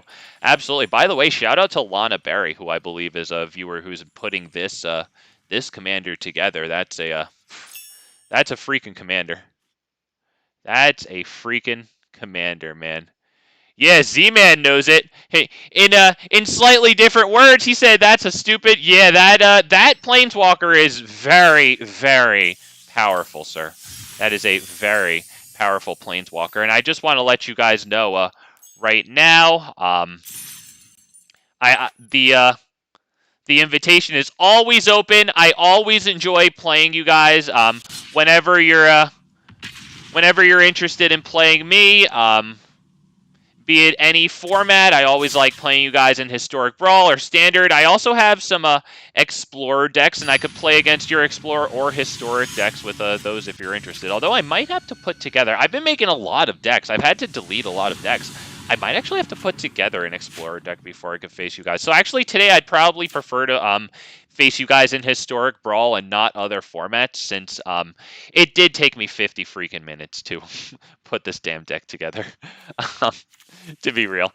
This land situation's tragic, man. The hand isn't even that bad. But up against Shieldred, they're probably just going to be freaking removal tribal. So, like, I think we keep this one.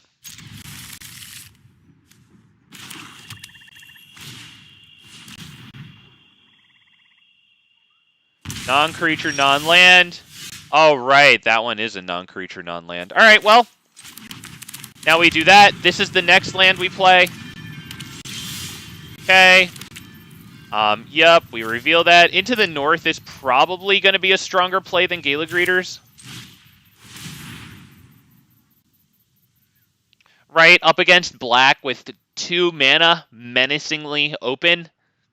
Right? How do we feel about our creatures' chances there? I'm thinking probably something approximating a snowball's chance in hell.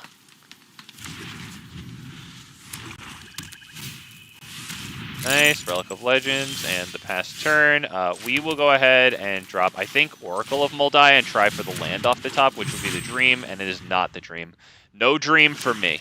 No dreams. Oh, I thought they were going to hit their commander. Whatever. They get a 5-cost thing that makes me sacrifice. Yep, so. All the same. I'm kind of liking Gala Greeters into Metallic Mimic, honestly. And it could also be Llanowar Elves.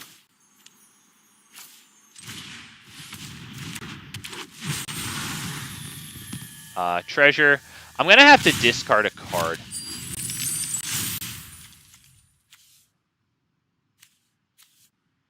It might have to be this, even though it can be a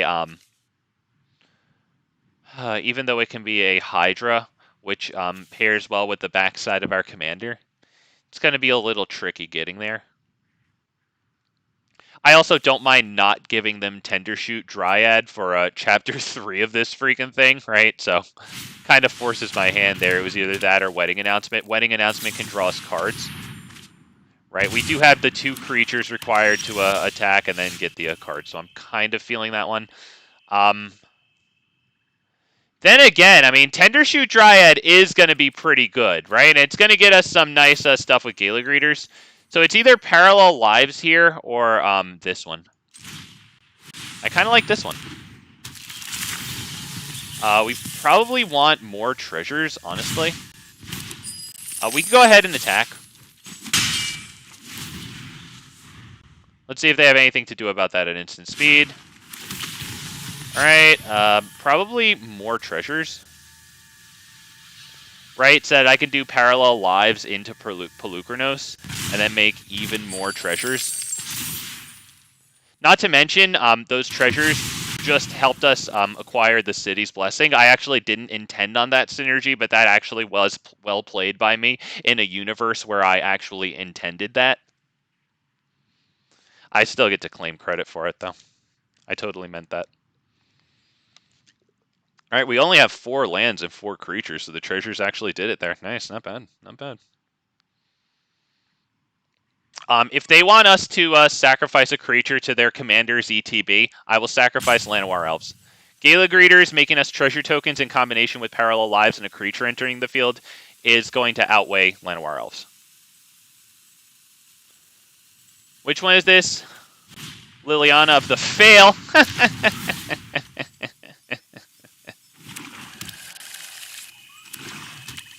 Oh, okay, okay. He got some lands off the top. Yeah, there you go, there you go. Let's go ahead and treasure. Oh, shit, you know what? I shouldn't have done that. That was my bad. I shouldn't have done that because this is going to come in after Paralyzed. Damn it.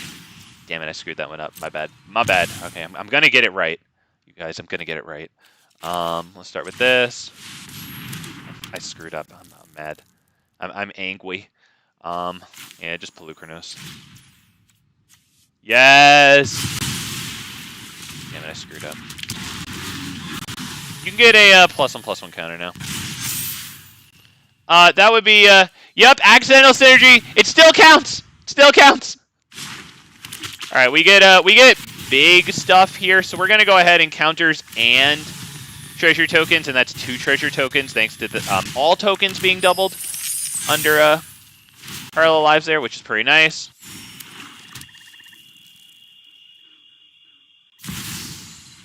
Wow, Ulamog, Jesus. Okay. Okay. Yeah, I don't know what we're gonna do about Ulamog. I'll look at the top card of my library. We were feeling pretty good there. We don't feel it anymore. That's halfway decent. I mean, we could swing in pretty hard with a lot of creatures. We'd have to get there. But we do have a few tokens on the field.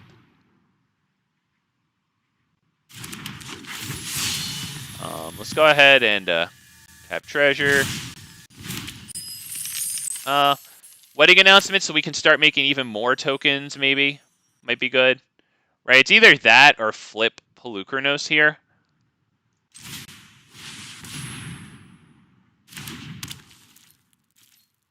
I think I have to do nothing here.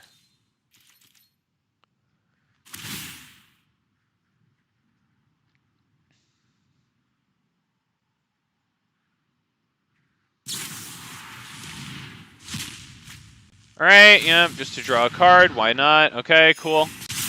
I'm gonna top deck Swords to Plowshares and win. God, the dream. Imagine the dream. Imagine. Good God, if only. A decent card could be Cathar's Crusade. I don't know if we have the mana to hit that for 5 and then do Risk. We might actually have just enough, right? 1, 2, 3, 4, 5. Sacrifice a non-token creature or Planeswalker. Shit. Might have to be Llanowar Elves, although hang on. 1, 2, 3, 4, 5, 6, 7, 8, 9, 10. Shit. I think it has to be Llanowar Elves. I guess we won't be able to do Llanowar or Cathar's Crusade. No, we couldn't do Cathar's Crusade into this because this costs 6. So that would be a total of 11. Okay, then Llanowar Elf was the right play there.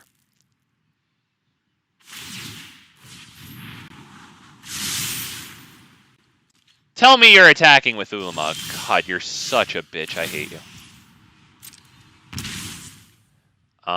Okay, so let's hit Armored Scrap Gorger and then pass turn, and then on their turn do the Risk play, right? We have enough for that. Yep, making sure.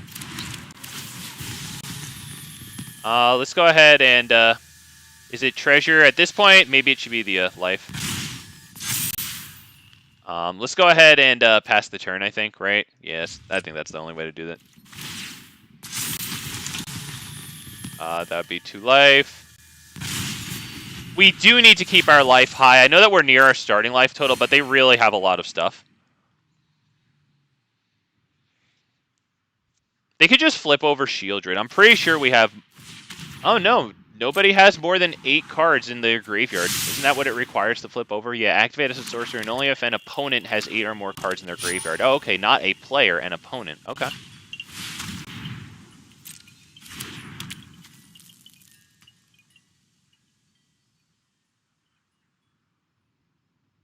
He has Blood on the Snow in his hand. He could do it, and Ulamog would be alive, but he's an asswipe, and he just wants to sit here and play with his food instead of just win. So, I mean, come on, dude. Like, you know what the right play is, right? Are you special? There you go, buddy. We might as well do this now.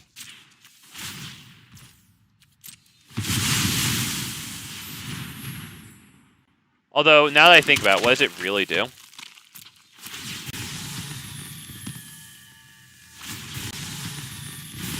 Yeah, we just lost treasures to gain 2 life in that play. I don't think that was really worth it. I think that's probably it, given that we're up against Ulamog now. We'll see if we could top deck the Swords to Plowshares, but this one's over, right? Because now he returns a creature. Solemn Simulacrum, not even his commander. Yeah, we'll move ours to command zone, but yeah, we're pretty much done there. We still really have 4 lands on the field. This dude has fucking, he just got 11. Yeah, well, we'll just see if we top. You don't attack. No, don't attack. No, why would you attack? What changed? Oh, no, why would you attack? Yeah, we're done with that one. Yeah, it would have been pretty cool if we got Swords to Plowshares. I don't know if we would have still been able to win. We could have at least done Swords to Plowshares, and I think we could have casted our commander there. Yeah, I shouldn't have sacrificed all those treasures to Riss's ability. I guess I should have just left them.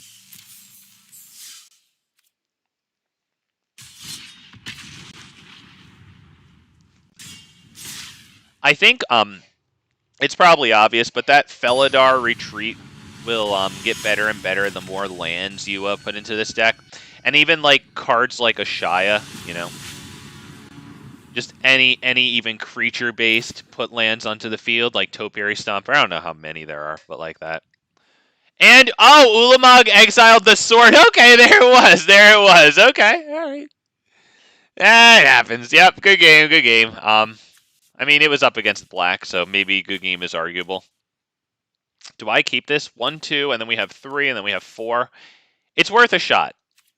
I'm going to keep it. I know it's a 2-lander. I thought I learned my lesson yesterday. I guess I didn't learn my lesson, guys.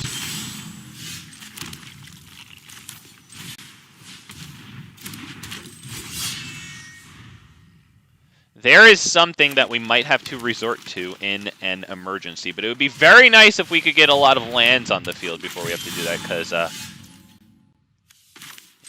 we've got dorks going on now. No actual ramp. No attacks, pass turn. The Llanowar Visionary is still a really nice play. I really wish we could kill that thing here. We won't be able to. Next turn, they could drop a land and hit a... oh, never mind. They don't even need a land for a 6-cost thing now. Actually, this is tapping for 2 mana right now, so they're looking really good here. Let's see. I can do this and then tap this for 2 and play the Armored Scrap Gorger, which I guess isn't the worst thing in the world.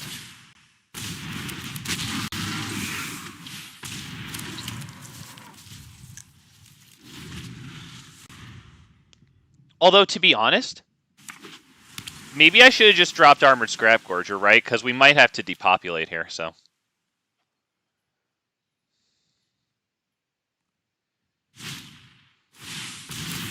Yeah, Suruk and Goreclaw. Wow. What's that cascading into? Alright, that's a bit of a whiff. Suruk and Goreclaw isn't a whiff. They can't attack here, though. So maybe I should be mindful of putting more stuff on the field. Maybe, damn it, I was really hoping we'd be able to flip this over. Oh shit, I can, right? 1, 2, 3, this taps for 2. 4, 5, 6.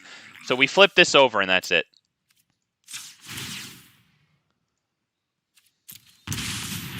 We have to survive this turn. It would be nice if we could survive it with this alive, so that after we hit the depopulate, not only would we draw a card since it's our multicolored creature, we have this, whatever. But still, it would leave us with the 3/3 tokens. Wow, we're going to drop Kanan here too, possibly. Oh boy. Oh boy.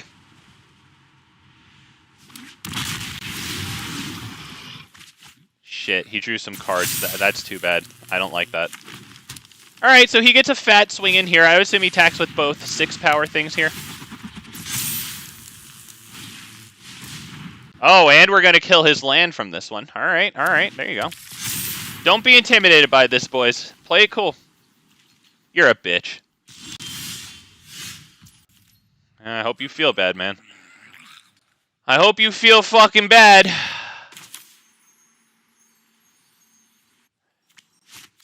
You know what? They don't have haste, so let's attack with that. Let's see if we can get 1 damage through. Let's be optimal players. Let's be optimal players. Ah, he didn't take it. Alright, he didn't take the bait. Alright, well. Looks like that's gonna be just about everything. Right? Yeah, I can't do anything else.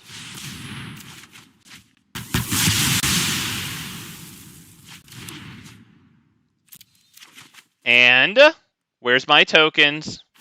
Gimme. Gimme, gimme. My tokens. Okay, we do have 4 lands, though. So, like, we're not feeling super-de-duper-de great. It's enough to play Beast Whisper.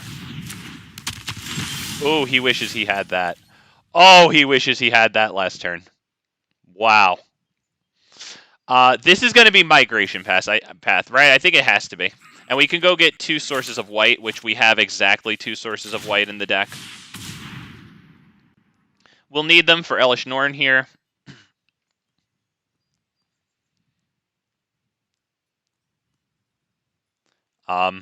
He does have a 5 power on the field, but if he attacks with it, we can lifelink 3 damage back, so...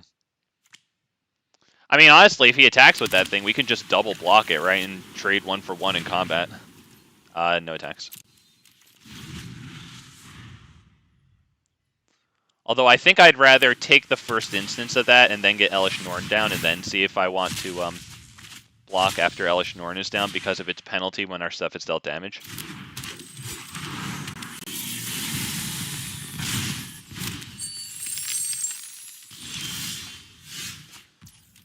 Alright, 6 lands. What do we want to do here, boys? Is it Tendershoot Dryad, start shitting out tokens? Elish Norn might not be terrible either. Beast Whisper isn't the worst thing in the world, but I don't know if... I wish we could go another thing after Beast Whisper. I really feel bad that we can't do anything after Beast Whisper. I don't know if this is going to be too good. I think Tendershoot Dryad is actually the play here. No attacks. Alright, I think we just got to the City's Blessing, right? 6 lands, 4 creatures. Yeah, we just got the City's Blessing with that Sapperling.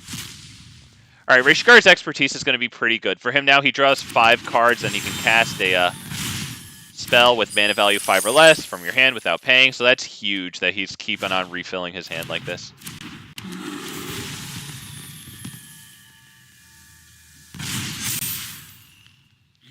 Elish Norn is going to have to save us. But we do have the 3 other creatures required to do its thing.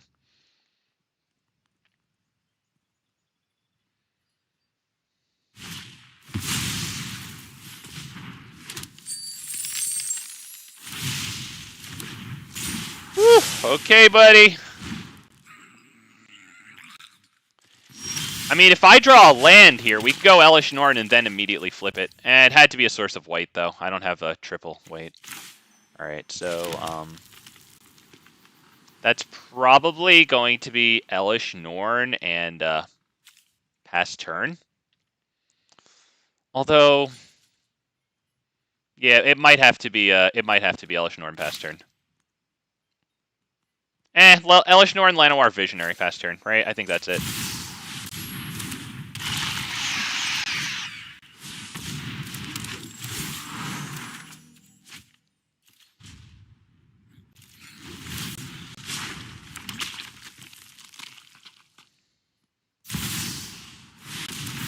Oh, Jesus.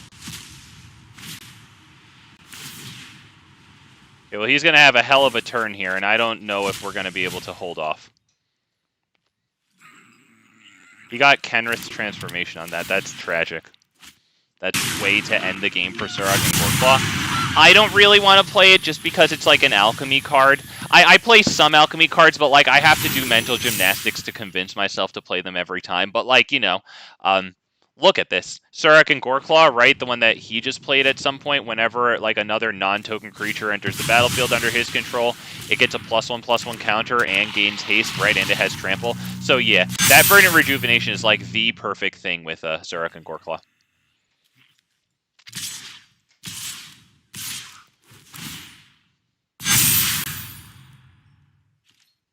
I think we could probably block Gorklaw, and that's it. I think we just need to draw a board wipe or else we lose.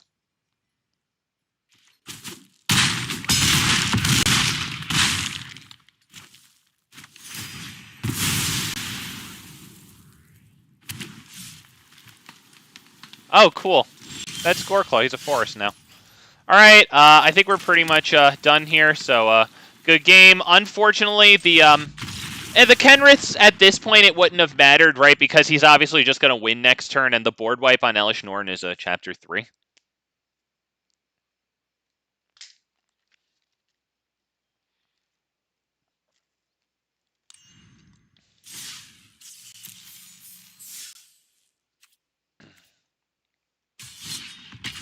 I wonder if we maybe need some fight spells in here.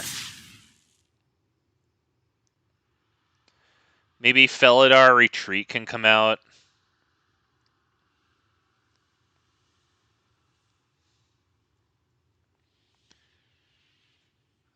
I'm kind of, even though I haven't even played it yet, I'm kind of feeling like that 3-cost Saga that it's Chapter 3 has the token copying thing, but you can only make 1 copy of each individually named token. I'm already feeling that coming out, even though I haven't even used it yet. Yeah, it happens, Firewall. It happens. Damn, he had some very nicely placed draw spells. Karuga, I think, was one of them, right? And then the Rishkar's Expertise.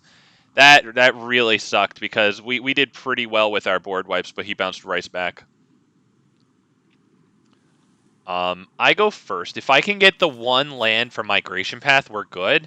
If I can't, we're screwed. It's also a big problem that I only have the 2 land. I'm gonna go for it, honestly, because I can see a coherent path with this game, with this hand. Let's say, maybe I'll just not draw another land. We do have Armored Scrap Gorger, but both of our lands enter tapped. But since we go first, that's kind of acceptable.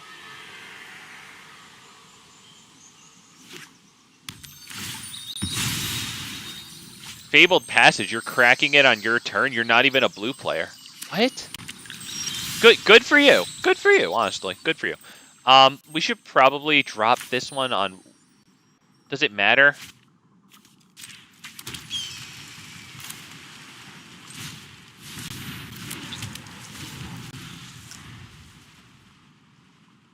Hopefully we can get this down next turn. Otherwise, I don't mind dropping this, especially...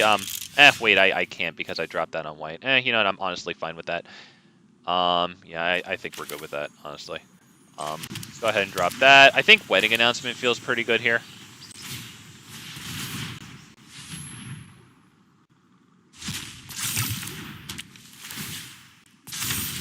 That's why I dropped this on white. Maybe I should have dropped it on green.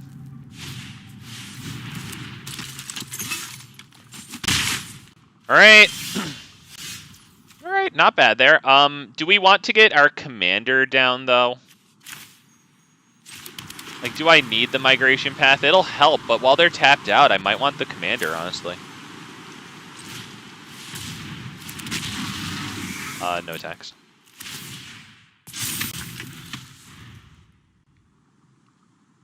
I think Wedding Announcement might come out of this deck. Not feeling too thrilled with that. Obviously, Wedding Announcement is good. The Anthem effect is pretty good, obviously, but...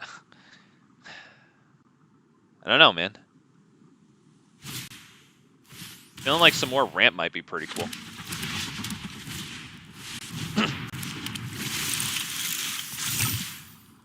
Like little mana dorks, you know? Okay. The Great Henge, but then into what, really? Tendershoot Dryad is pretty darn good, too. The Great Henge is obviously good because it adds to our mana capacity. We could do Migration Path. Is it the Great Henge? Or is it Tendershoot Dryad? Because we're going to get an Anthem effect out of this and an Anthem effect out of Tendershoot Dryad.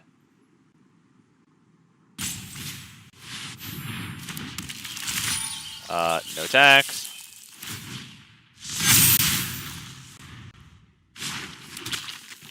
Like, it's pooping out 4 4s now. That's kind of why I went with it.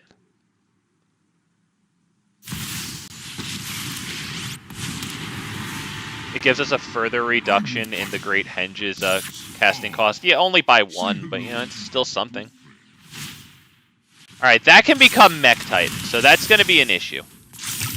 That's going to be an issue next turn. Mech Titan has Vigilance, too. So that's going to be pretty interesting to freaking deal with.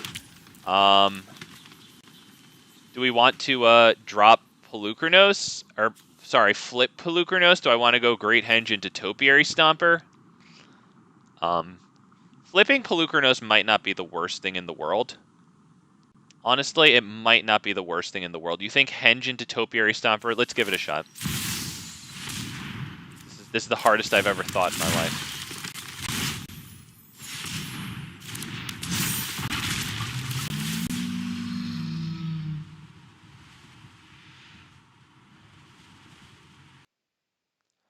We're going to get the forest.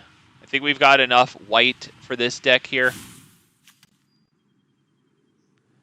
We can also hit Shaper's Sanctuary here. I think that's going to be pretty good.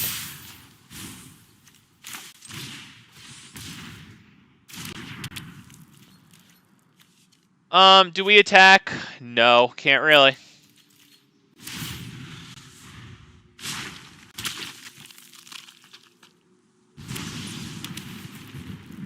I think he's just gonna like do Mech Titan here. I have to assume. By the way, shout out to Big Fat MTG's. Like, I think I started this this freaking channel doing a mono blue Mech Titan. If anybody's interested in that, might be one person eventually. Yep, he's got Mech Titan here. Flying Vigilance, Trample, Lifelink, Haste, 10/10, very nice. And when it dies, all those artifacts come back onto the field, which is kind of cool because there's a card called Surge Hacker Mech. When it enters the battlefield, it deals like it deals damage equal to twice the number of vehicles you control, I think, to like some sort of target. I think it might be a planeswalker is involved or a player or something like that. I don't remember. We probably need to start with this one. Need to draw a bunch of cards here. We need to get like something amazing. I don't even know what it's going to be. That's not it. I will cycle this at this point. I think the cycling is going to be more valuable than the land. Toski is very interesting because it draws me cards, and I do have a good amount of things. And I can draw a lot and then discard these cards, so that's actually going to be fun. Wow. All right. We're going to attack with a 1, 2, 3, 4, 5, 6 at you. Topiary Stomper too. Yeah, that feels good.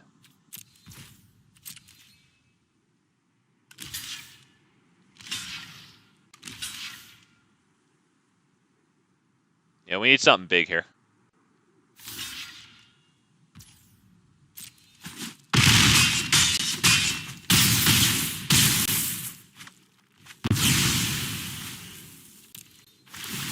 Toski was a pretty awesome top deck there.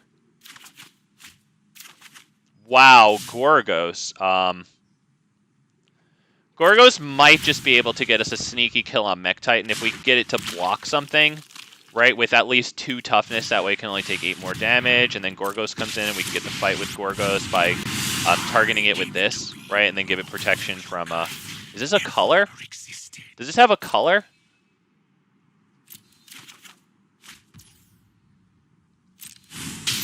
He gets rid of Tender Shoot Dryad. Yeah, that makes sense. Yep, okay, yep. Up, oh, I have to, put one of them into their hand, the other one will be... Yeah, well, that one has to go into their hand.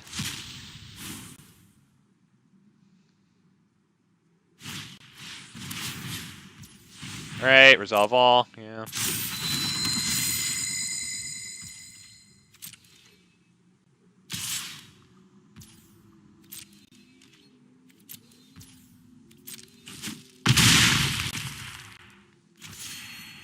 Alright, so let's just do this one right fast. Doesn't matter.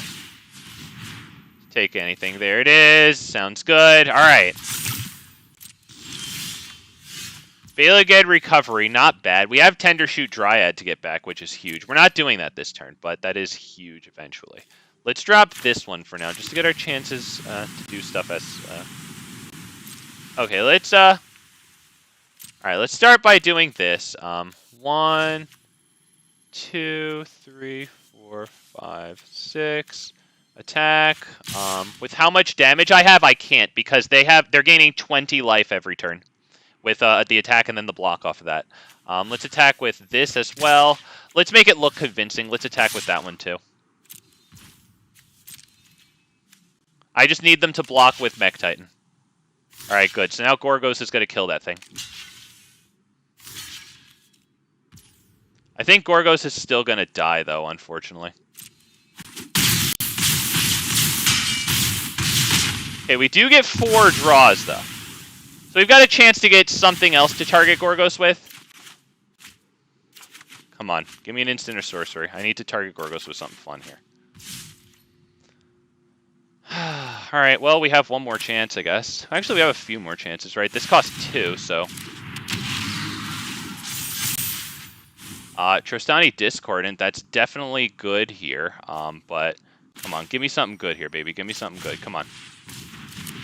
I have a couple, 1, 2, 3, 4 mana to play with here. Iron Scale Hydra is pretty cool. We have 2 more mana to play with here. Let's hit, why does this cost 0? Oh, right, because of Gorgos. Alright, yeah, let's definitely drop that one onto the field. Come on, give me something good, man, come on. Do I have anything else I can play? Alright, so we're gonna hit, this, I guess. This is what we'll do, right? I can't make Gorgos any more powerful. I can, but, no, I can't. Alright, so we have to do this. I think this is how we do it. This gains protection from green. Unfortunately, it's still going to die because this ability triggers first. Yep, resolve.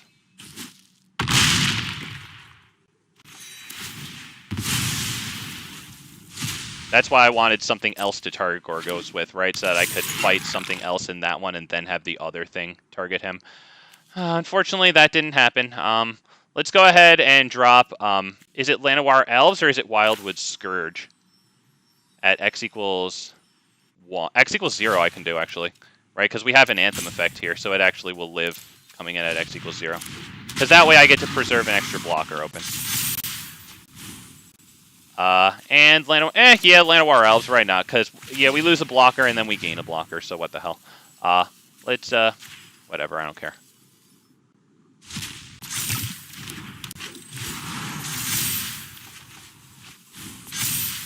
We now have to discard cards. 1, 2, 3, 4.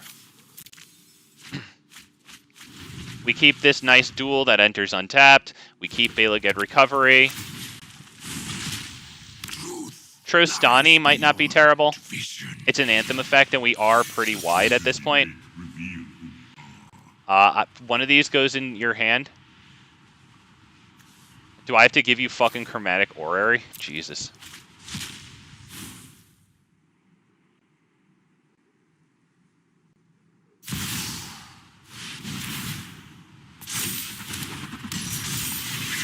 Do I even want to get... Shit, you know what? I could have given him the one that exchanges control, right? Because we have Trostani Discord in here to... I would assume he would trade one of his shitty artifacts for our Great Henge in that artifact exchange. We have this as a Hydra, this is a Hydra, so now's a decent time to flip POLUKRANOS.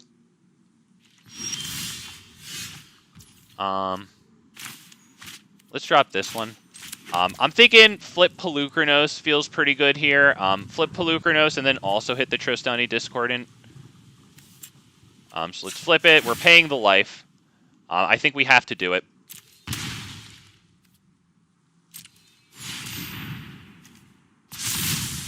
Feeling good about that one. Let's hit this one because it is a Anthem effect.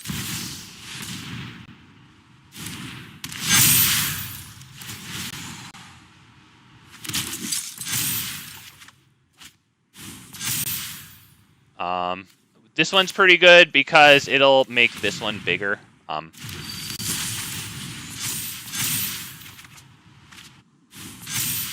I think we should probably attack now.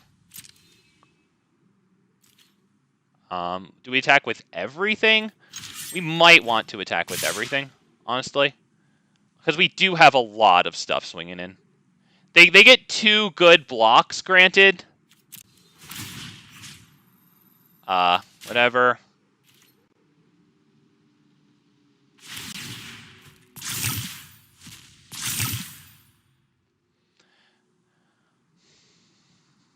But, like, 2 of our blockers here are 3/3 lifelinkers.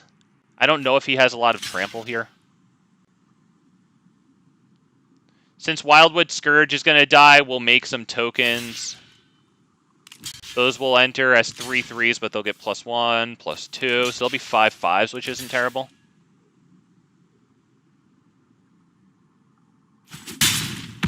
We will get the 8 lifelink too. That helps. We get 3 cards.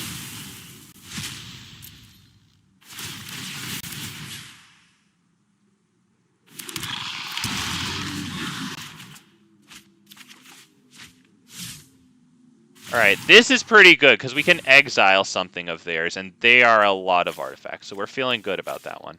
Llanowar Tribe can probably go at this point, honestly.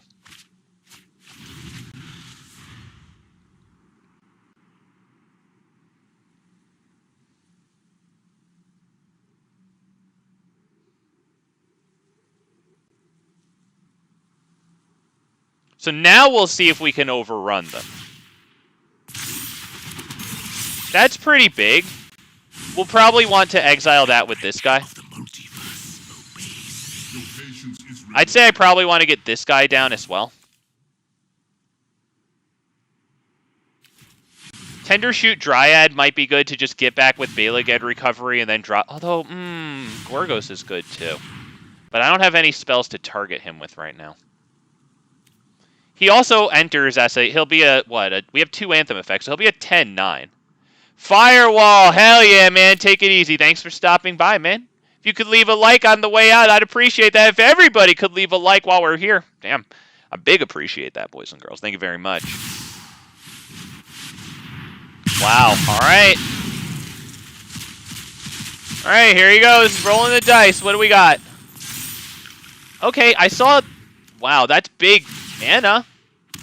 The Nettle Cyst thing is pretty huge there. That's pretty good. Then we might have to take out Nettle Cyst rather than this now. And just leave him with the, I think that's a 0/0 Germ token, right? Or is it, how does the, yeah, it is a 0/0 Germ token. All right. Although, he might be able to, no, he can't re-equip that over to something else. All right, choose blockers. You block that. Vigilant, not trampling. This, not trampling. We have a Reacher here. So Reacher, block that. Can anything else block anything else? You know, we should probably block this one to kill. So let's go ahead and do the double there. This thing, I probably won't be able to kill that, right? So yeah, I think we're good here.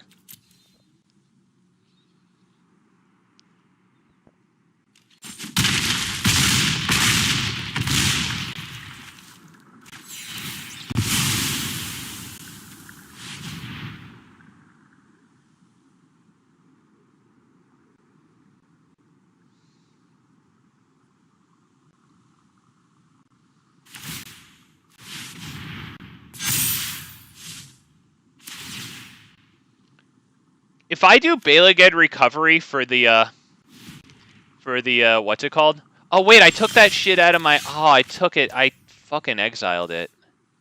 Shit. Alright, this is mildly interesting. I don't know if we have any Hydras that are going to die this turn. Let me hit the poor guy with the thinking here. We probably want to, hang on. How many tokens do I have over here? Okay, that's just 1 3/3 token. Okay, let's do some adding. 3, 11, plus 12, that's 23, 27, 31, 36, 40, 43, 46. But we can only get rid of, I guess this one might be the best one to get rid of rather than this one, right? Especially since they sacrifice 2 artifacts, bring it back to hand. Oh, that might make it a better target for the removal there, honestly. Do we start with Masked Vandal here?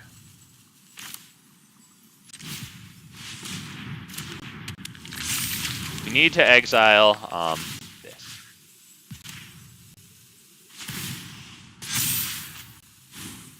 Because that's a blocker. We need to exile just anything. It doesn't really matter. That's good. Is Anointed Procession going to really do it here? Not really. Gorgos isn't really going to do it here. I don't have anything to target it with.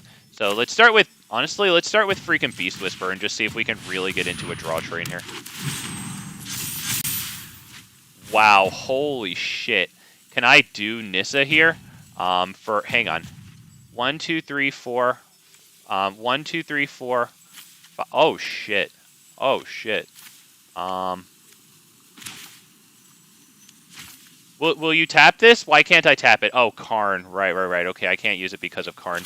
1, 2, 3, 4, 5, 6, 7. I think this is our best shot, boys. Sow the seeds of perfection into the flesh of the multiverse. It is greater than unity brings peace to all.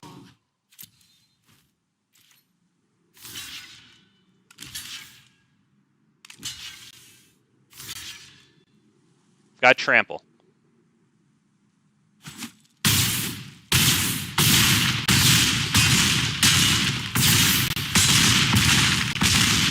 What a top deck. Poor guy. I could tell you one dude who's mad, and he deserves to be. Okay, he freaking deserves to be. Nobody ever tell him that we top deck that like that with just the Beast Caller plus Great Henge, like without even going on a draw train. Holy God, nobody tell him, because he would just he wouldn't be able to stop screaming for probably a week. Poor guy. Wow. Oh my God. Wow. Yeah. Z-Man. Yep. Wow. I mean, we did draw through a lot of cards before we got that. I don't think anyone in their right mind thought that we were going to win that one, but god damn it, man. Holy poo-poos. That was that was a game.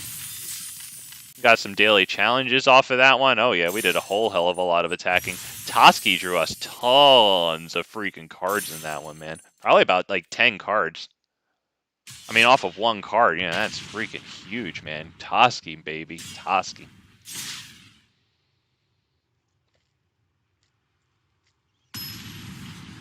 Wow. Can't believe we won that one. Alright. Up against Pain Killer here. Alright, man. Yeah, we can't take that one.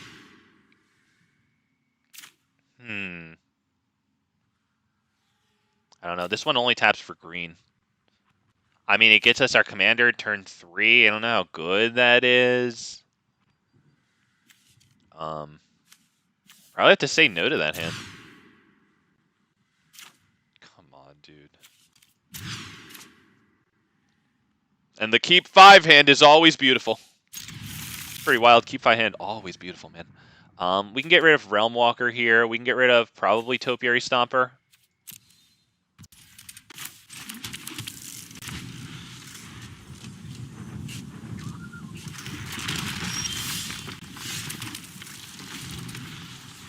I think Tribute to the World Tree first feels good. A luxury that we have probably because we went first.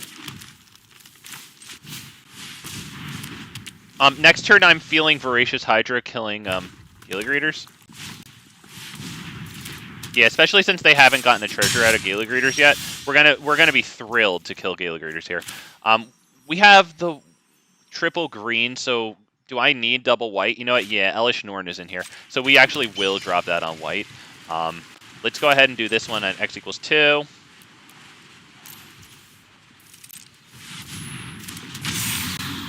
Yeah, it doesn't really matter. Fight. Boom.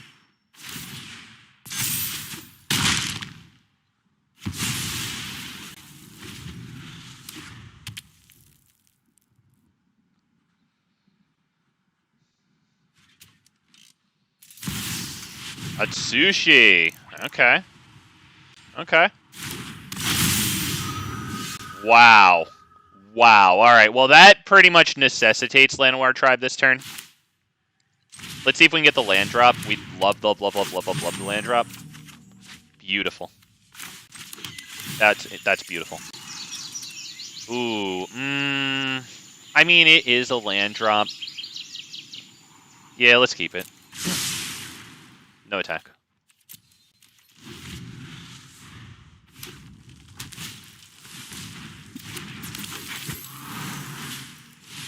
Halana and Elena. Wow, that one should get the +1/+1 counter. Yep. All right, he's looking pretty darn good now. This is going to get a little brutal. Because those definitely go on Atsushi. Okay, that's pretty brutal. Not going to lie.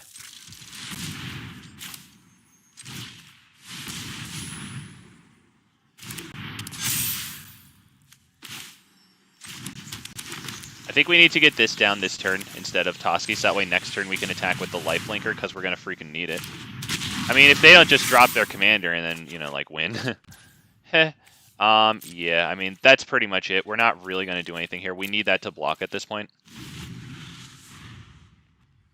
Because they could just drop their commander, you know, give it a +1/+1 counter, and then haste with Halana and Elena. So I think they pretty much have this one won. Yeah, I don't see us winning this one. I can block with Voracious Hydra, but what's the point of blocking with POLUKRANOS? You know, we extend the game a turn. You know what? It might be worth it. We do have both Mirari's Wake. It might be worth it to block with both of them, even though we don't have the backside of it, unfortunately. Let's see. That's 8, 11, 22. That's 26. So let's see. We can start by blocking. Can I get the good block on that? Does that matter? If I block this and then that, does that matter? We take 26 damage minus 12. Hang on. We take 8, 13. I can't do that. I think I have to... Or hang on. I have to block this.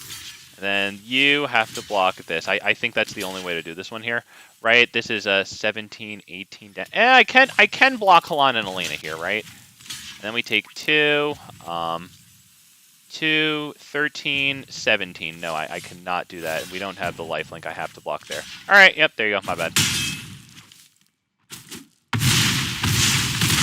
Yeah, we went down to freaking 2 there. Yeah, move it to command zone. All right. Yep. Probably going to be just about it. We could start with this one, I think. Or maybe we could do this one and then flip it over. Although I can't pay the life to flip it over, right? 1, 2, 3, 4, 5. Or no, we have plenty to flip it over. All right, let me do that now. I can't pay the life, or else we lose, of course. Let's go ahead and do this one. Hydra, and I'll tell him good game because he sat there while I.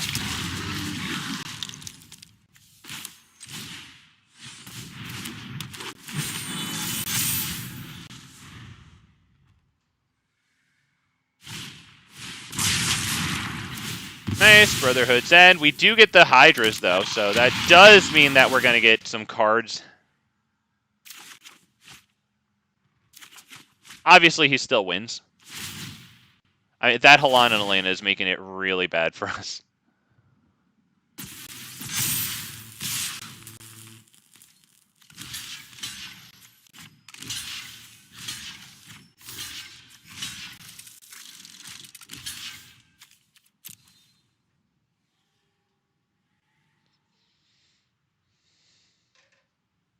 You have a combat trick on top of everything already.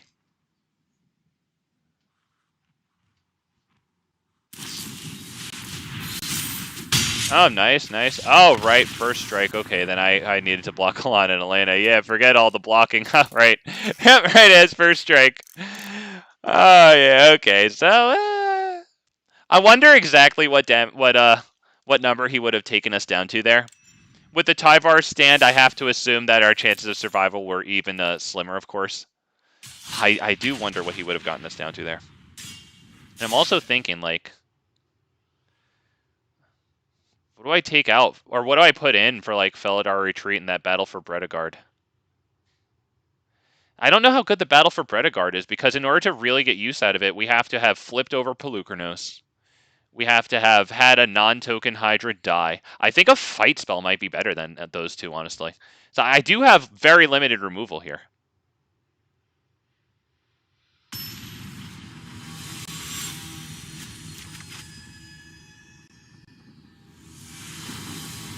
Yeah, I'm kind of feeling that, honestly. It's like tail swipe and freaking bushwhack, you know? I have to pass that one. It's full of great cards. Love seeing those cards, but yeah, we can't do that one. Yeah, we'll keep that one. I'm feeling a Llanowar Elf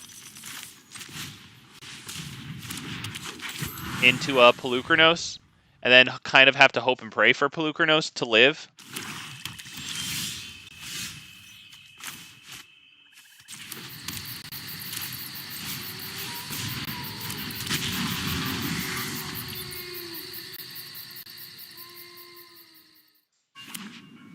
A untapped land top deck would be incredible, because of Oracle of Moldai, of course. But since we don't get that, I think Ren's Run Hydra is pretty good at X equals 2. So let's go ahead and attack.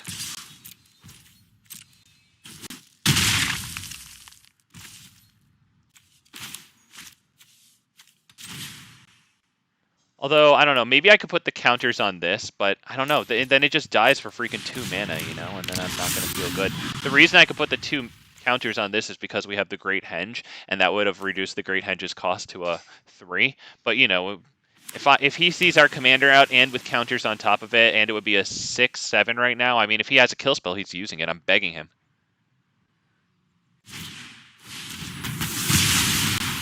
Okay. Well, you know, all the same that Hydra wound up in the graveyard. Alright, dude. Alright, dude, I get it. Nope. Hang on. 2.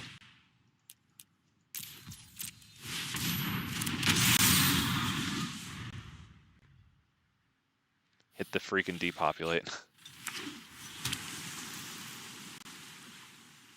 If we can get Oracle of Moldai down and actually hit the jackpot with it, that would be... God damn it.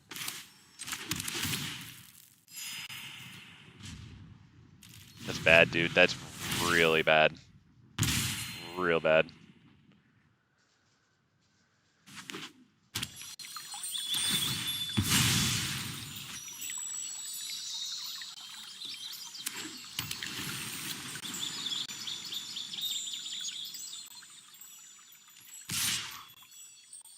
Yep. No block.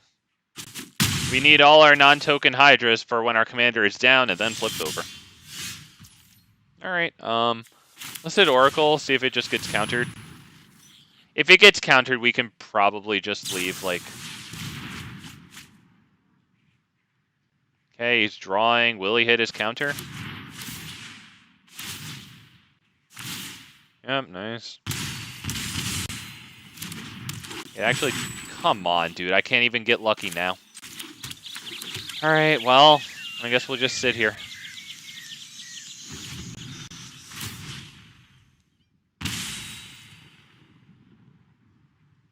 Land situation looks nice. Everything taps for green.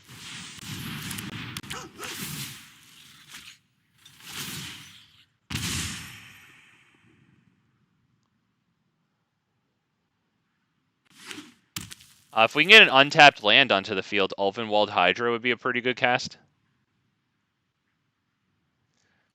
How exactly does it ramp us a land? Does it go on? It goes onto the battlefield. All right. Can I please get a land? Thank you. Thank goodness gracious.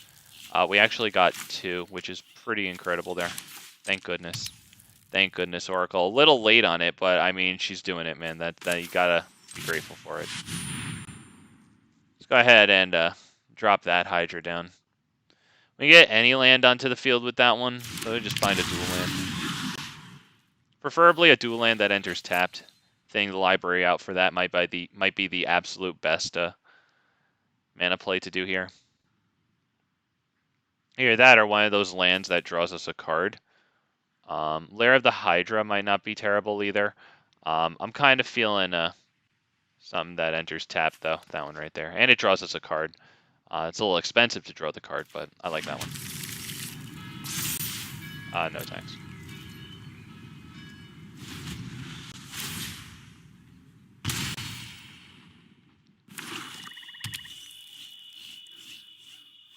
I guess we're kind of just hoping at this point that he doesn't draw, like, Peer into the Abyss.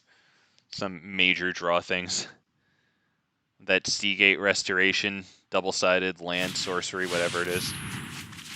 Ooh, okay, yeah. Nice big draw there.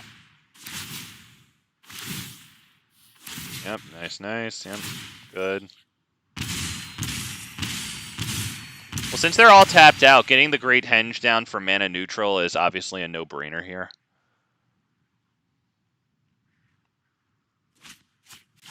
Wow, yep, get rid of all those, very nice, very nice. Let's start with, and let's keep that on the top, because we're gonna do this, I think. Beast Whisper, draw.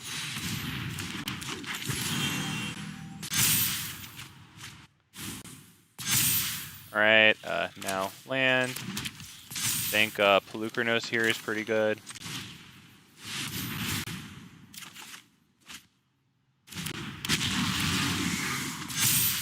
Land off the top would be the most amazing thing. We didn't get it. Probably just gets chumped. And they don't really even have to if they're like gaining life with their commander.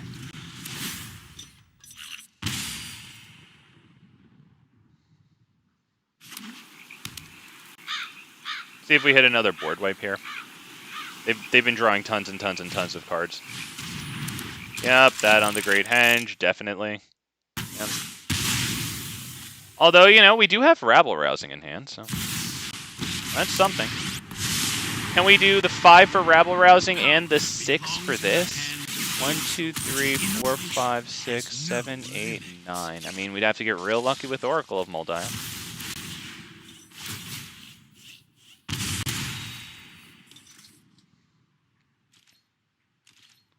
I really want to flip the commander though, because we need to be lifelinking here. Can we win with this? +3/+3 until end of turn. I mean, we could hang on, let me hit the poor guy with the thinking here. That's a total of 11, right? To do this plus flip this. I need to flip this for the lifelink because I don't know. I feel like we'll probably lose next turn. But 3, 5, 14, 17, 22. That's lethal. With this, non-human creatures getting +3/+3. Do we have anything that's human? No, they would all get +3/+3. So we could attack and see if they let this through, to be honest.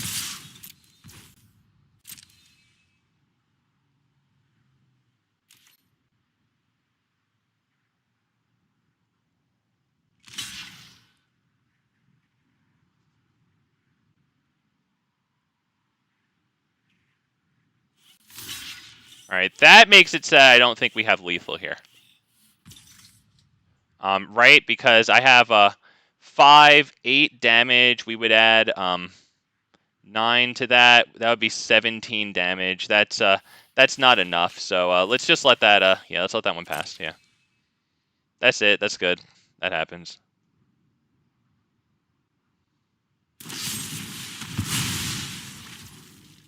I wish that we could give trample. I mean, that might be too good if it gave trample.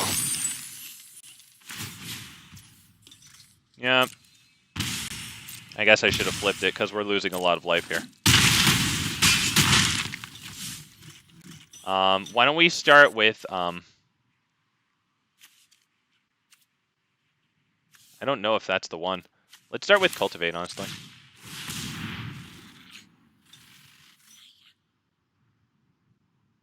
I think maybe Elish Norn is good here. This shuffles the top card of the library.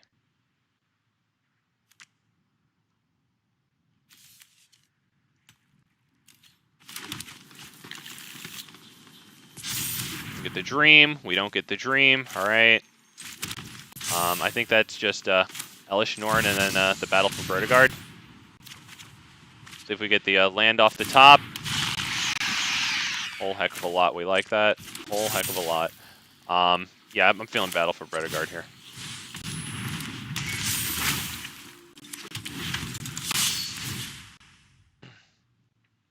All right, so let's see. Can they draw 6 cards here? If they can do that, then that should be easy for them. It's just a function of luck here.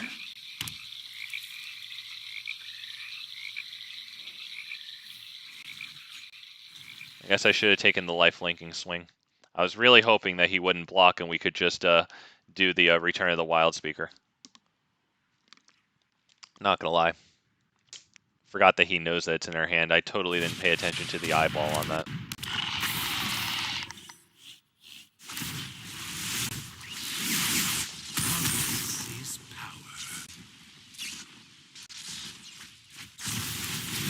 All right. Yeah, that's a lot of triggers there. We're down to 2. Can you draw 2 more cards? I'm sure he has plenty of card draw, so let's see.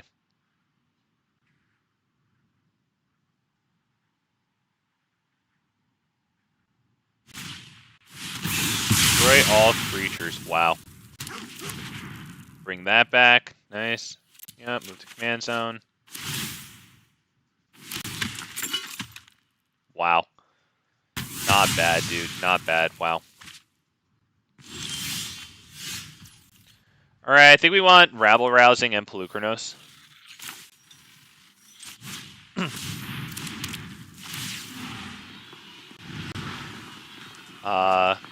That's pretty good. This is honestly pretty good too. Cathar's Crusade. Because I mean, if we have Rabble Rousing on the field, that might be really good. Let's drop that. That's it.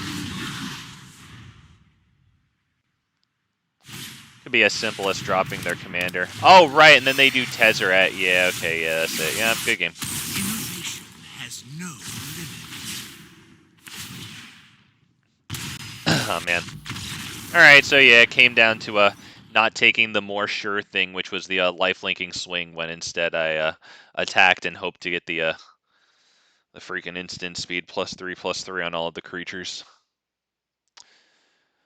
Alright. Alright, screwed up, sorry. That was a big gamble there. That was an all or nothing freaking gamble. Wound up with nothing, but whatever.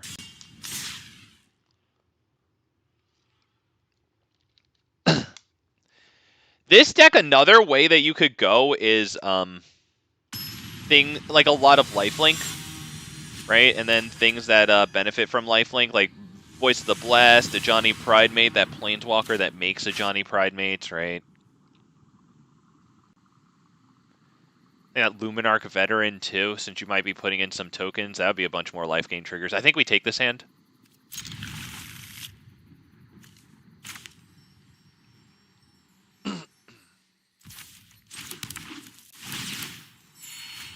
Yep. We gain 1 life. We take the early lead there.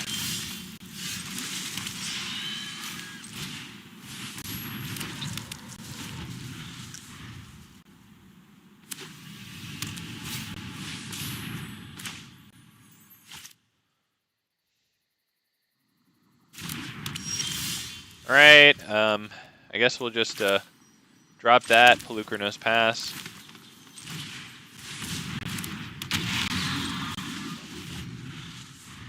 Now Sun Petal Grove will enter untapped as long as we control a forest or a plains.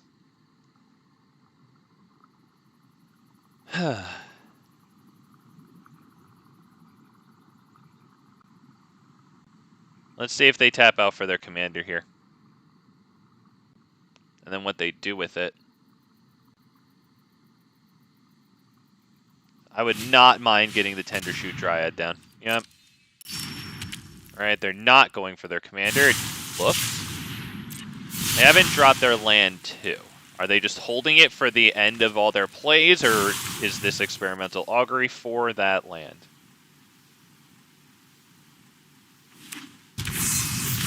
Okay. Well, just real fast, take that out of their graveyard.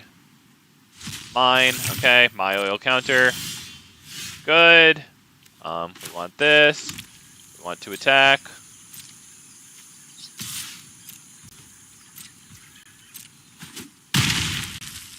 And we want this.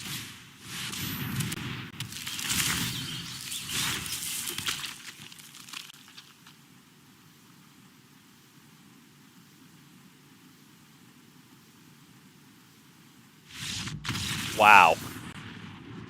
Not exactly a game there. Wow, so let's see, 1, 2, 3, 4, 5, 6, 7, 8. So then we were gonna what? Drop this and then one of these, I guess. Honestly, maybe even this one might not have been the worst thing in the world. We would have to remove the last +1/+1 counter on it after we flipped over POLUKRANOS, though. What should I have done next turn? I guess drop this and hit this one, I guess. I mean, Rumor Gatherer was a possibility there, because since we were putting the 1/1 Saproling creature token out at each upkeep, that would be a lot of scrying.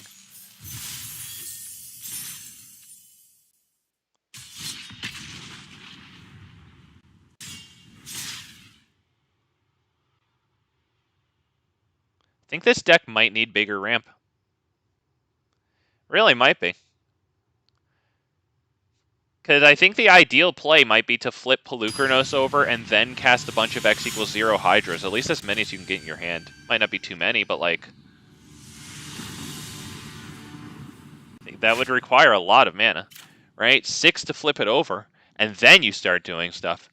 Yeah, the Tendershoot Dryad, that's a really good card. I think that that card is still commanding like 10 or so bucks in paper, I'm pretty sure. It's not a joke. I don't know how I feel about this land situation.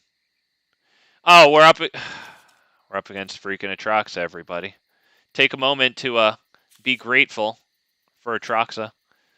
Let's just keep the 7, whatever. What am I going to do? Just sit there and think forever? It's Atraxa, it's not worth it. Alright, so I'm thinking putting some fight spells in here might be good, though, because we really do need a little bit of interaction, especially if we're trying to get our Hydras to die. It could help our, our commander strategy to put those in, let alone just be good to have interaction, which I frequently run at a minimum. Today we're definitely running it at a minimum. Let's go ahead and drop this one. This one, and they are having the time of their life right now since we're clunking along so hard. And wait until we drop a 3rd land tap and only played this. I mean, at least we have the Shaper's Sanctuary down, though.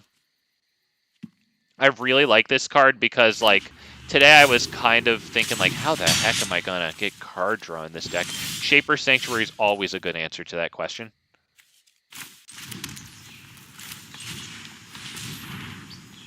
Let's ask permission. Alright, nice. 4 lands down. 5. Stuff. I wonder if that exile, it goes to the creature, not Shaper's Sanctuary.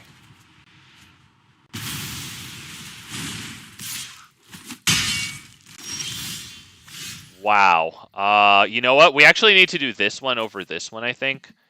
Because, do I, though? Because this one adds a lot. This one would draw us a card and help us get our land drop. It's really a question of, when Llanowar Tribe dies, I guess will the Shaper's Sanctuary card that we get be the land that we needed. Either way, obviously we're not going to get it down on their turn, but this one only adds 1. That one adds 3. I don't know. It's tough. I don't want to sit there on stream and take forever for every single tough decision. I'll take forever for the tough decisions that, might end the game or not.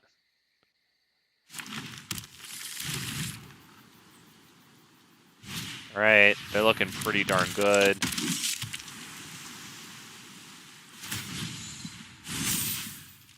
Yep, nice. Okay, White Sun. Jesus Christ, dude. I mean, getting Nissa down might not be bad, but they can just exile it next turn, and I'm not convinced I really want that. We almost have this for X=7, though, which is interesting. Let's get this down.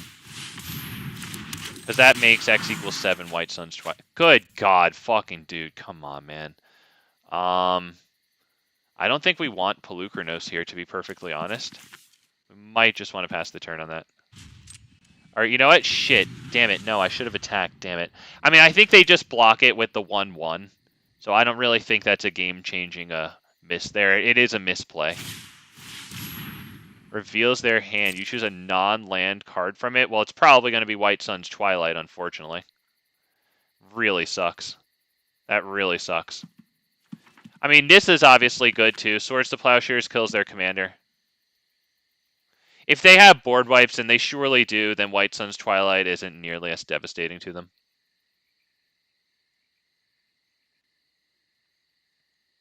It's actually such a tragedy that we're sitting here with 3 lands right now. That's actually sad. They all came in tap too, dude.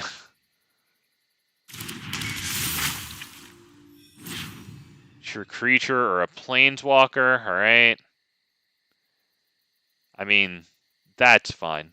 Riss might be the best one here, honestly. The Hydras are obviously good with our commander, but we're so far out from having the commander down and then flipped over.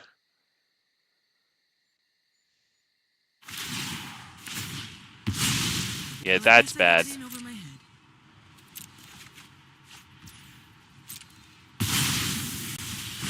This the free fucking win giveaway. Good fuck. Are you kidding? God, dude, are you really serious right now? Really serious.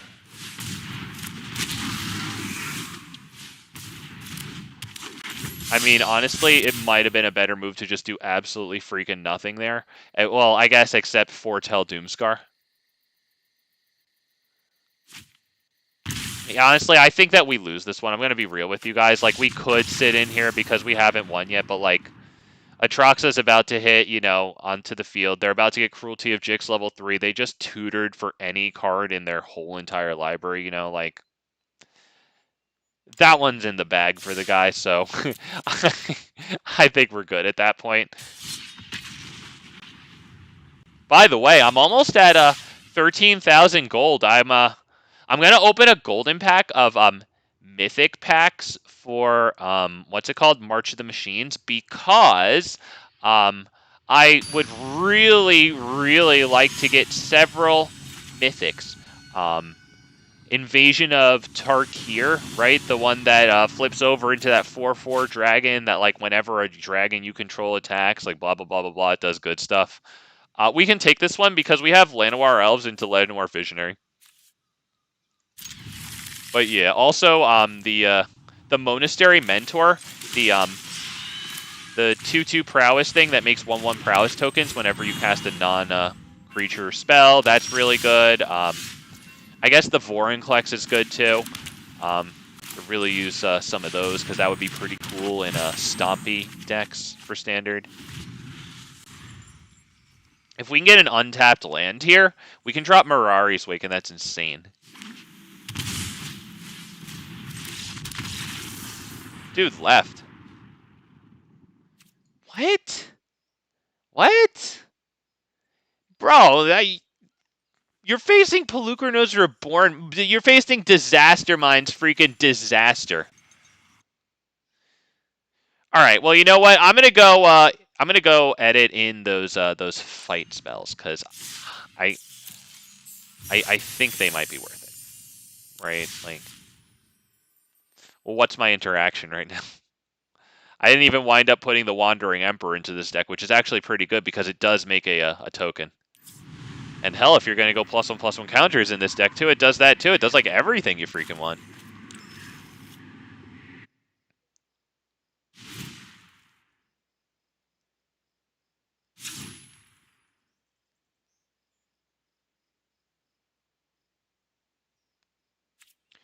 Okay, so I've made up my mind what it was going to be. Where are you? Felidar Retreat. I think that one probably goes. Was there another one? Yeah, Battle for Bredegard. I'm just not too thrilled with it. And instead, I would like fight spells. Bushwhack. I think Bushwhack could be pretty good because it also allows us to keep some 2-land hands. And it's either going to be Tail Swipe, or I kind of like the fight that draws you a card. Yeah, Sky Shroud Ambush. And it's instant speed. It costs 2.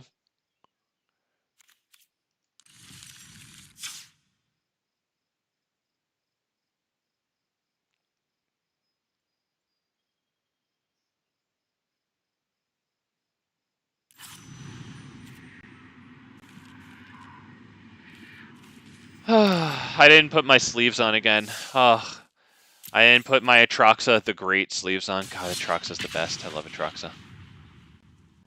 I'm kind of wondering if that Trostani Discordant is good in this deck. Wedding Announcement, I don't really know if it really hits the spot, but like, what am I gonna put in? I could just brainlessly put in more fight spells until I figure out exactly what's better, right? Because or like, you know, Reclamation, Sage, and Artifact or Enchantment Removal. You know what I mean?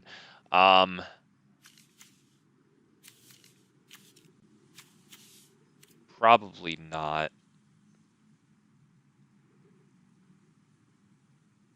Yeah, I don't think we can do that one. Shit. Is this it? Because, like, this one could be good. We have to get there, though. We do really have to get there. Shit. Going second and having nothing to do until turn 3 really sucks.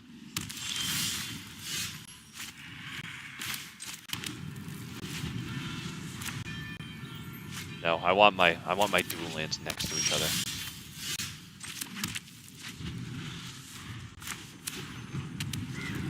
Good strat.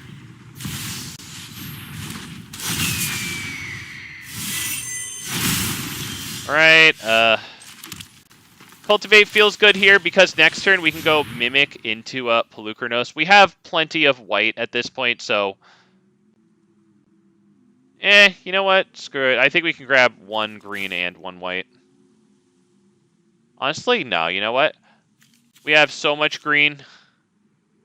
I'm going to go both of the whites. Thank you for waiting for me. But, like, since we do have 2 double white cards in hand, I actually think that maybe that might be decent. I don't know. Maybe it won't be. Probably just doesn't matter, but it could come in handy, so whatever. We have a lot of white now. That's good. Okay, that's gained 2 life. That's pretty good. This might be an all-star in this one if we can keep it on the field. So let's drop that one, I think. That's probably Metallic Mimic into a POLUKRANOS. It's either that or Cathar's Crusade, which really isn't the worst thing in the world either. But Metallic Mimic into this, and then next turn flipping over POLUKRANOS is actually not bad. Oh, yep, I have to hit Hydra.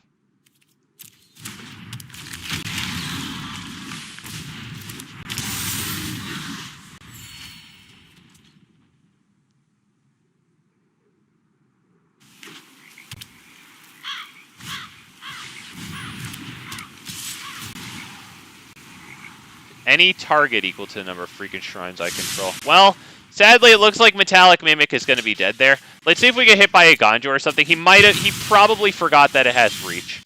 Yeah, that's a super easy thing to forget. Yeah, he's looking at it like he's pissed. So we're fine with that. I think we probably want to flip this over. Right, so that way if they wind up wiping the board, we do have another Hydra here, right? If they kill it with this thing at the beginning of your upkeep, it deals damage to any target equal to the number of shrines you control. If they deal that to the Metallic Mimic, we will make tokens. If they wipe the board, tokens. Wow, okay. All right. So, all right. Yep. That was probably a good play there.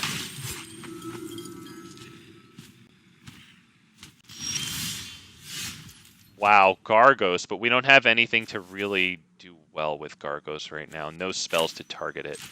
So, Cathar's Crusade might be okay. Yeah, I'm kind of feeling Cathar's Crusade here. Let's drop that and then attack. Because if he wants to block the 2-1, then we make the tokens, and then Cathar's Crusade triggers. Let's go ahead and we could do this at x equals 0 right now, but since it really does have the ability to destroy target artifact or enchantment, and that really needs to weigh on our decision here.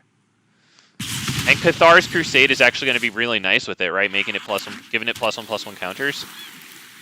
So we could drop it at x equals 1, right? Then it would actually accept another +1/+1 counter.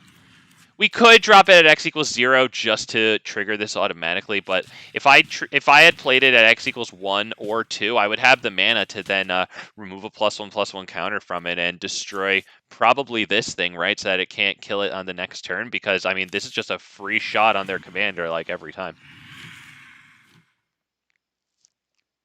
Yeah, that poor guy forgot that our commander has reach.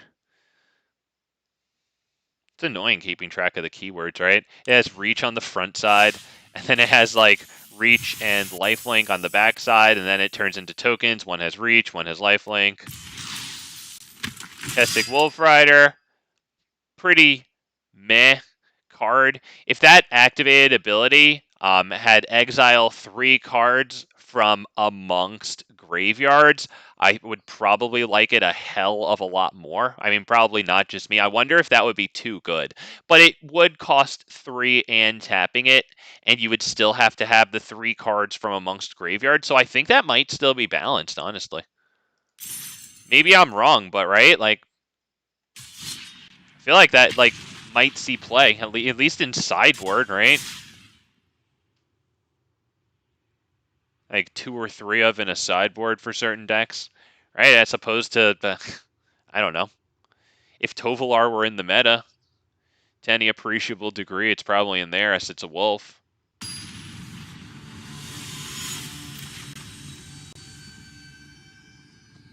Nice, man. Rith. Man, I still haven't gotten me a freaking Rith, dude.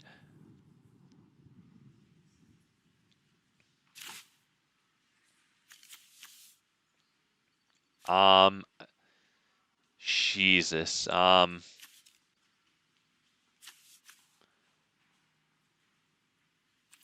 try it. Fine, dude. Freaking fine.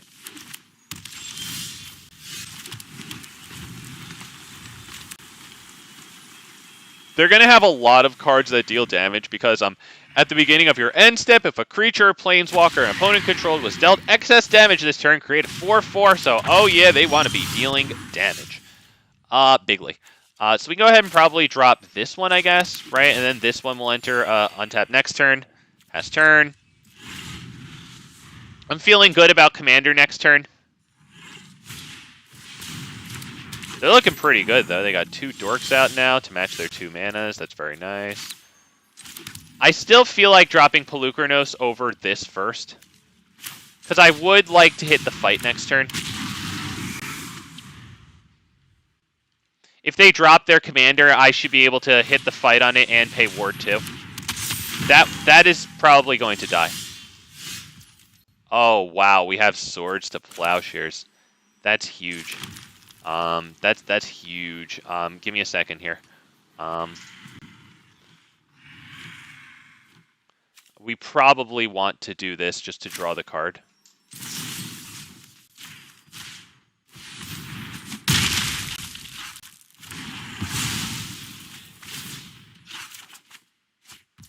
Wow. Do we do this at x equals 1 just to have it on the field? Because it could be something that taps with this. So yeah, let's do it x equals 1 just to have it on the freaking field.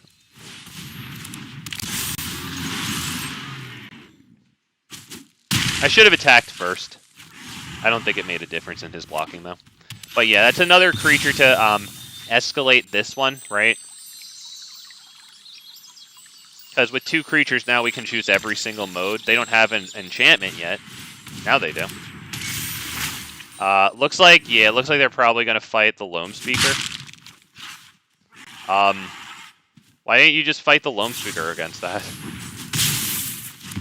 Now you what? You goofy. Alright, well. I'm gonna wait on this, I think, until their commander's out. So why don't we hit like swords to or this and then risk the redeemed? Or you know what? Maybe Guardian Project and risk is better because we do need to start getting to the lands, and Guardian Project will actually draw us a card with risk, whereas Tribute to the World Tree just gives it counters. There you go. So that's mana number 6 that we can flip over our commander next turn. Swing with lifelink. Get it up to 6 freaking power.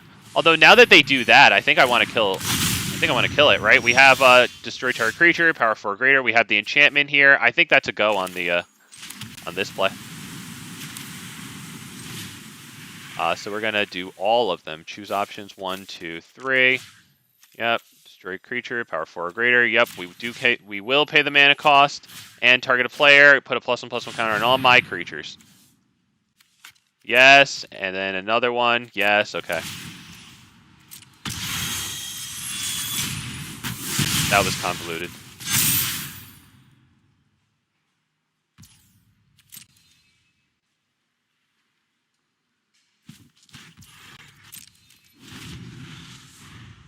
All right, we're not going to see their commander for at least 2 turns.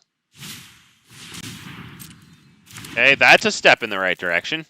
If they can get another ramp, they can get their commander next turn. I mean, I could do Swords to Plowshares on this, to be honest, to really press our advantage. Maybe we should just flip over and start attacking, honestly. Let's drop Boseiju, so that way we can keep open a source of white after we flip.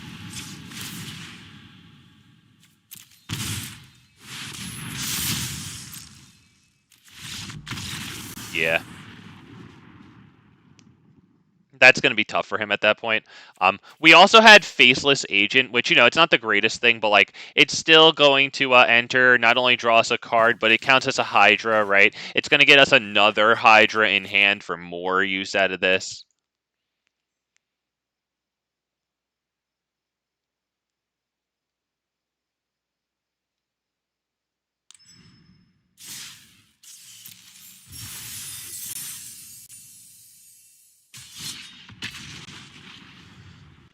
Whew, boy, oh boy.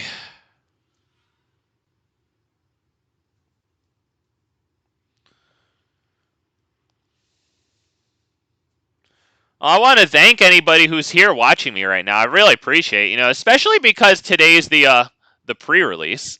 And after my stream, if you're still looking for more Magic the Gathering stuff, MTG Hillbilly, who comes by here, is doing the pre-release. I'm not gonna lie to you guys though, like, I should probably keep it to myself, but like,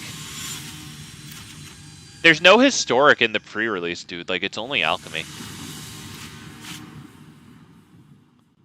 That'd be fine if I wasn't watching Hillbilly earlier and watching people like turn 4 like infinite combo, and I was just like, oh, that's in alchemy, not even historic. Like, oh, that makes me want to play alchemy, right?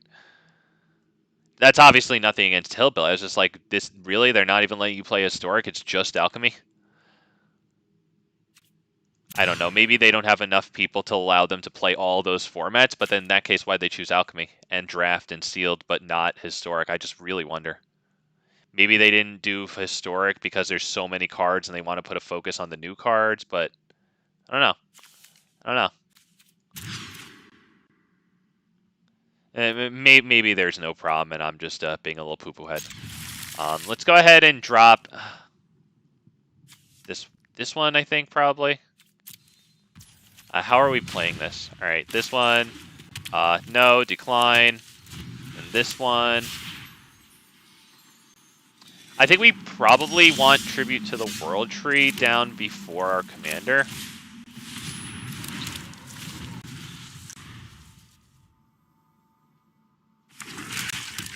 Right? Because if they're going to just freaking kill it.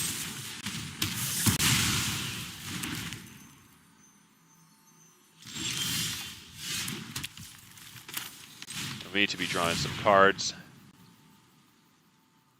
Am I really getting Spell Pierced on that? Oh, Swan Song. Okay, yeah, nice, nice. Yeah, that's definitely a good one.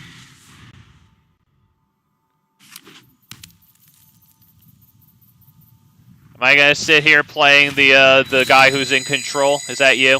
Are you in control? I hate you. Ah, oh, man, that's not really what we wanted there. We could drop it at 2. We could drop POLUKRANOS at 4/5, but then it probably drops dead to them. I might have to do it anyway, though. We might have to. Do you really have everything, including Wash Away? All right, we getting our 2 whole entire damage. Damn. Really wanted to be dropping this on the field right about now. Got to get more ramp in this deck, I think. I I really think that's just the way.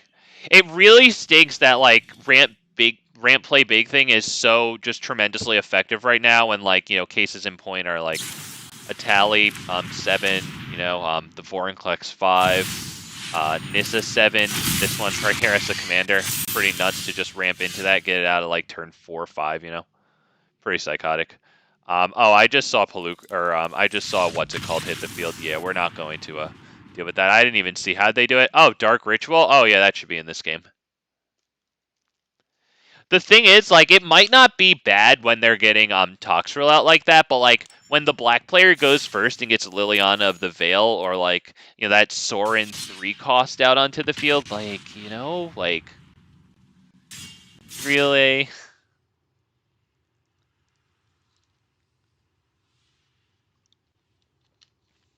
I mean, it's not bad for like other like lower powered commanders, you know, like I think it would be pretty fun with lower powered commanders, getting them out a little earlier, because, you know, it's just a lower powered commander. It's less offensive. You're having fun. It's a lower power level, you know. But like Liliana of the Veil, you're powering out the misery, you know. Like Shieldred right here, get that out on turn 3.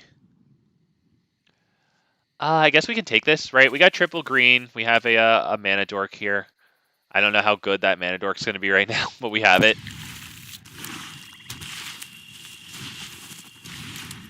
Turn 1 fucking Thoughtseize. Jeez, I'm about to leave right now.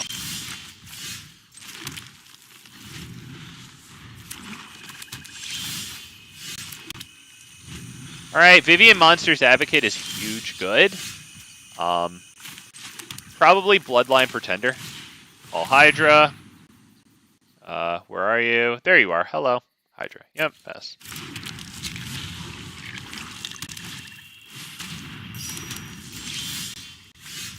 Hey, that's good. That's big good, man.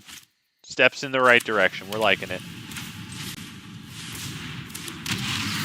That 2/2 gets the +1/+1 counter. We attack. It'd be nice if it lived. We doubt it, because they probably want to drop Shieldred, kill one, then make us sacrifice the other. Yeah. So if we can get Vivian Monster's Advocate on the field next turn and actually have it stick around to populate the field for us, that'll be good. Otherwise, you know, we're pretty much done.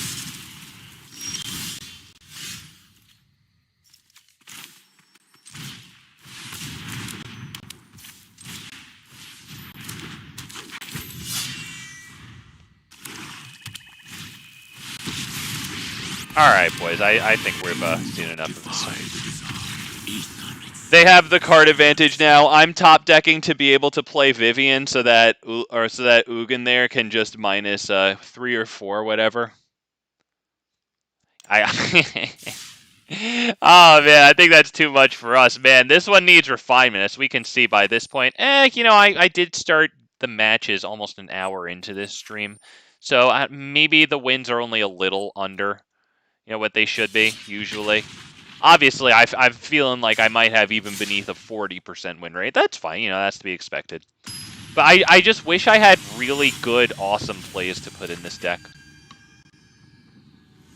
I don't know what the really good and awesome plays are. Alright, let's see. We have turn 1, and then into this, into this. I'm gonna keep this, even though it's a 2-lander, I know, but like, come on, dude. Look at this whole hand full of ramp here. Like, come on. Pray with me, boys and girls. We need it. We're going first against the tally. That's good. That's big good, baby. Alright, if we don't get the land drop, we gotta pray for the tribe. We gotta pray for the Caryatid right now. Come on, baby. Also, this guy has nice lands. Really nice lands in those vintage frames. Love to see it. That's beautiful. The same dilemma that I had before with Llanowar Tribe versus Llanowar Visionary. No chance of the land, but three forests versus chance of the land and only 1 forest. Alright, well. My roots touch every world.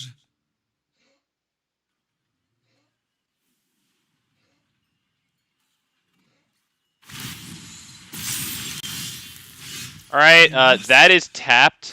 That is beautiful that we got that. We're gonna go 1, 2, 3, 4, 5. We're gonna go Mirari's Wake, and I think that's it. Pass turn. Oh, wait, shit. Cindervine sacrifices to destroy... Oh, shit. Cindervine is going to sacrifice to destroy Mirari's Wake. I fucking remember that. Right, that was my sideboard tech from way back in War of the Spark Standard. Okay, let's see if he pluses it to add the mana and then sacrifices Cindervines. You want to play with fire, huh? If he doesn't kill the Mirari's Wake here, I'll be amazed. Damn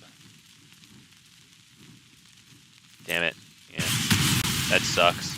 Thank God we have Mirari's Wake out. I can't believe he didn't sacrifice this. Now I'll hover over it. Yeah, I didn't want to bring his attention to it. I can't believe he didn't kill Mirari's Wake. Oh, wow. So is that going to be what? We probably should attack Chandra with this thing. Like straight up, I think that needs to happen no matter what. So why don't we start by attacking and then I will make up my mind afterwards. Yeah, we need to kill that.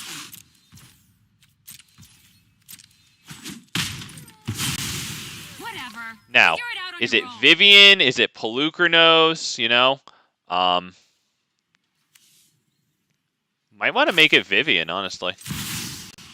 She's just so good.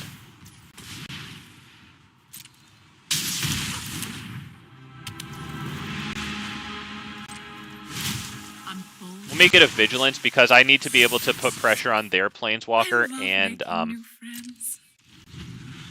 and also block for mine. I think the Mirari's Wake probably dies this turn. It was nice having it. We're going to have to pray that mana is so tight on their side. And they haven't done a great job ramping, which is really nice. Not going to lie, I don't often see a Tally running these things. It's really just all I see is like ramp play big things. So I got to give it to this guy for doing at least a little different. I guess this is ramp, but you know, still. I don't know, maybe I'm wrong. Maybe it is just ramp play big thing, but I just happen to see these. Everything else is cookie cutter. I really like Cindervines. Damn. Okay. I've been bringing all of his attention to his Cindervines, so he's not going to forget that. Ali Mustafa, hell yeah, what's going on, man? Hey, thank you for stopping by. I'm getting my my butt whooped, but at least we're doing it in an interesting way today. There's the copium. There's the copium. All right, we get to our turn, and we get to our upkeep with Mirari's Wake. Okay, so let me hit the poor guy with the thinking. Am I going to be able to change the top card of the library to get it with Oracle of Moldiah? Only if I drop this first. That land enters the battlefield tapped. I guess if I do Llanowar Visionary, we have a chance of... Yeah, let's do Llanowar Visionary. Because... Okay, we're gonna tap our mana right now while Mirari's Wake is on the field. And we have to tap this one right now with Mirari's Wake on the field. We'll make it white just in case I choose to do Swords to Plowshares, because now this is going to lose its +1/+1. There'll be a 3/3. Now this will not tap for 2 mana, so we had to do that there on the stack, which is why I couldn't believe that he actually gave us the Mirari's Wake on our upkeep. All right, Anointed Procession into Vivian token is huge. Wait. Why would you keep it? How was I supposed to make it tap? How was I supposed to do that when the manas were already in the mana pool? How was I supposed to do that? Let's make it Vigilance here. We're attacking, and they can block. I would assume they will. Pretty ridiculous to think they won't. When they probably want to ult that, right? So there's... Wow, I cannot believe they let me hit that.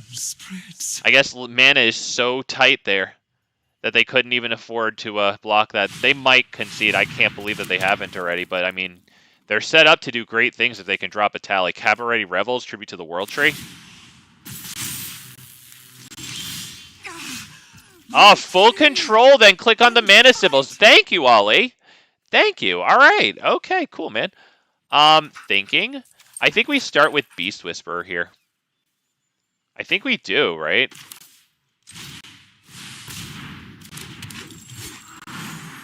We get that. That's good. I mean, I don't have it yet. I can drop this as a land, I think. Yeah, I think we might as well. Let's go ahead and do this.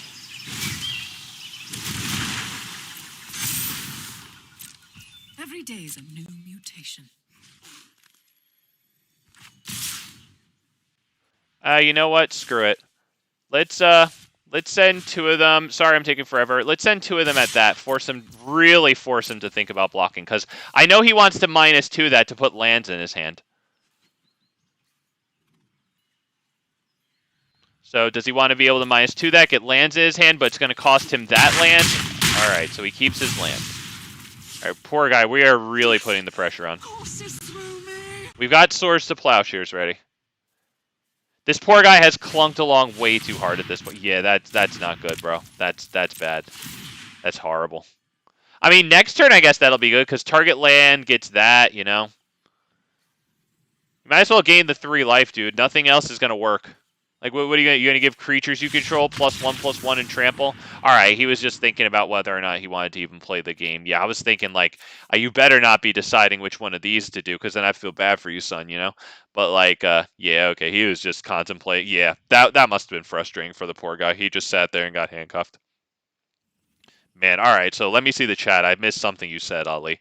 I wanted to build Polukranos Hydra Tribal. Yeah, but there are only 16 Hydras on Arena. Yes, and as a matter of fact, today, I guess it's not in this one, but I bought a rare shapeshifter. I forget what it's called, but it's like a 2-dropped artifact creature. There's a bunch of changelings, you know. One of the alchemy changelings is even worth it for like me, who doesn't really enjoy putting the alchemy cards in. It's no offense to the alchemies, even though sometimes I'm a dick to the alchemy people. Let's be real. But it's no offense to you. It's just that, you know, I've been playing like paper for a while, so I tend towards being truer to paper. Oh, this is one of the very few things in standard that can be not countered. Pretty wild. The number of things that can't be countered versus the number of board wipes is actually pretty wild. I know it's weird to compare can't be countered to board wipes, but it kind of isn't, you know, a tool of control versus a tool against control. There's actually so many board wipes. He has a lot of... Yeah, he was all set up for greatness, but his mana was destroying him. He didn't freaking, like, ramp at all. Maybe he did and I forgot, but, like, by then, that deck should have had, like, 15 lands on the field, you know what I mean? Jesus. Oh, that card that I just got there was in the sideboard of your Explorer deck? Okay, that makes sense. Can't be countered. Red damage. Yep, absolutely. I bet that blows blue spirits out of the water, although they can still phase out, which is a pretty big issue there. Hillbilly, hell yeah, Hillbilly. What's going on, man? Thanks for stopping by the worst Magic the Gathering stream. Do I take this hand, you guys? I took it. I took it, you guys. I took it. I don't really need Shaper Sanctuary down turn 1. I probably wasn't really going to have many creatures down turn 2. This way, I can drop this one, right?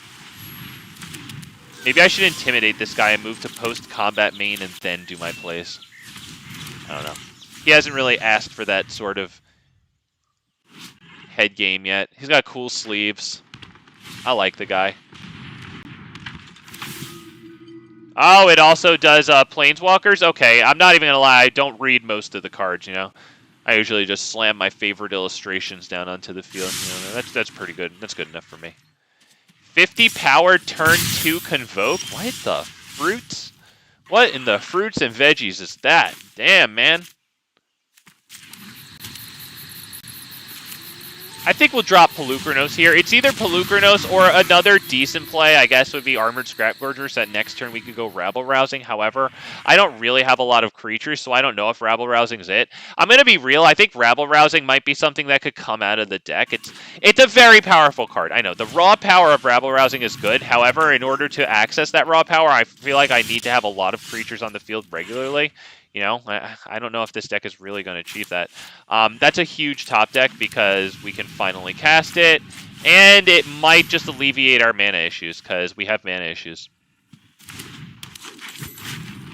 All right. All right, fine. Alright, he doesn't destroy it. Fair enough, yeah, maybe he can bring it back. I know this commander, yeah, that is the one that brings stuff back. Okay, yep. Alright, we got another creature. Alright, please let me get something from... Good God, dude. You know what, we do have Llanowar Visionary here, though, to change the top card of the library, so we have to be grateful. Come on, baby, come on. Wow. Huge. Huge. Let's start by attacking. I'm feeling the attack right here. Not with Oracle, of course. That gets double blocked all day.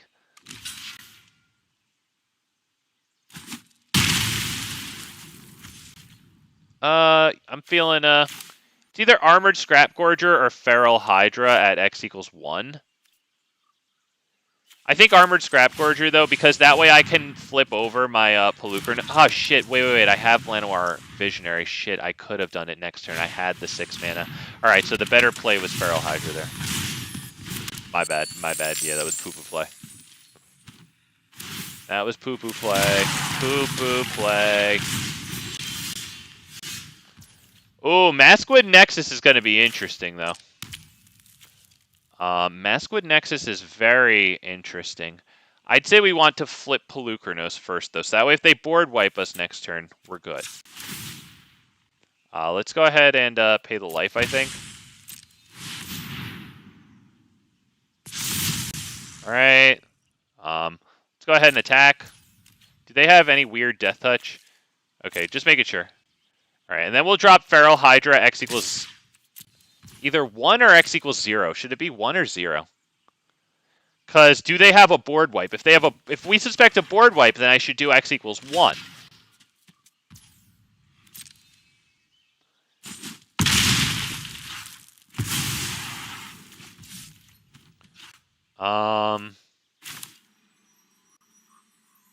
Let's hit it for X = freaking 0.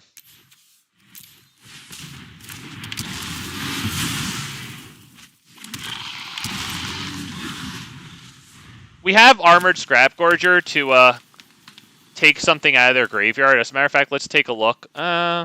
Which one's the best to take out of their graveyard here? They're all actually pretty darn good. Elspeth Conquers Death. Annoying. I'm going to assume they're probably going to get rid of the commander here. At least we draw. Yep, definitely draw a card. Bigly.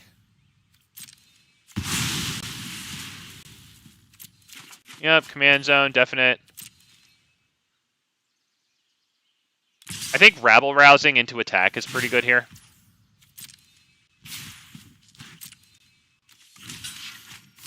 Or, you know what? Screw that. Why would I do that, right? We probably want to block with the life linker, right? And actually gain some life. Yeah, my bad. Okay, yeah. Ho ho.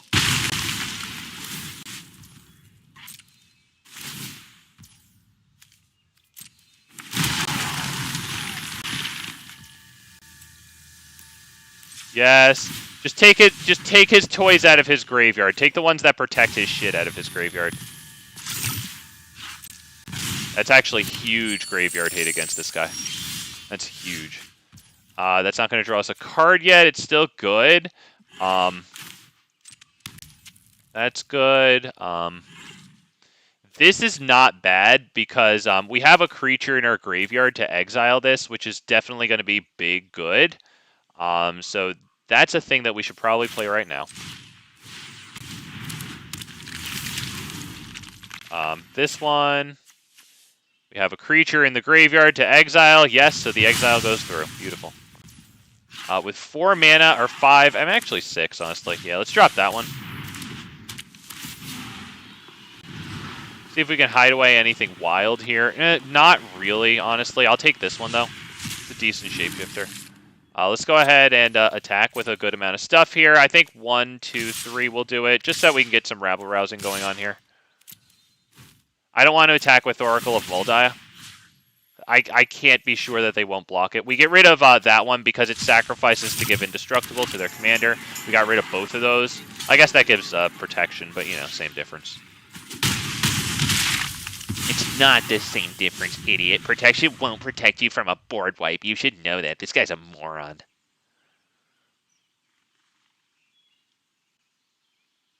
Although, would protection from red protect you from a damage-based board wipe?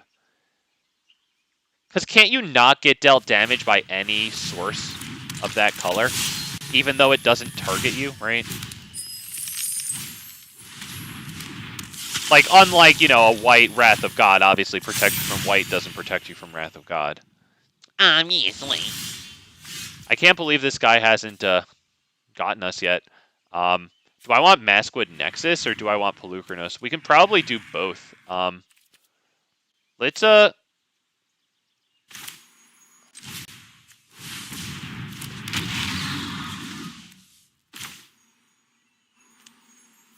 ahead and attack. 1, 2, 3, 4, 5, 6.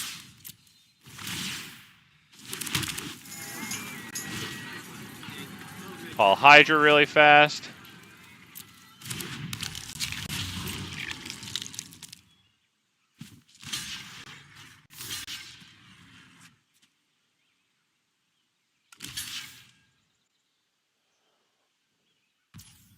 I don't think we should fight and kill the champion of Lambhold. I don't think we should. Yep, resolve all.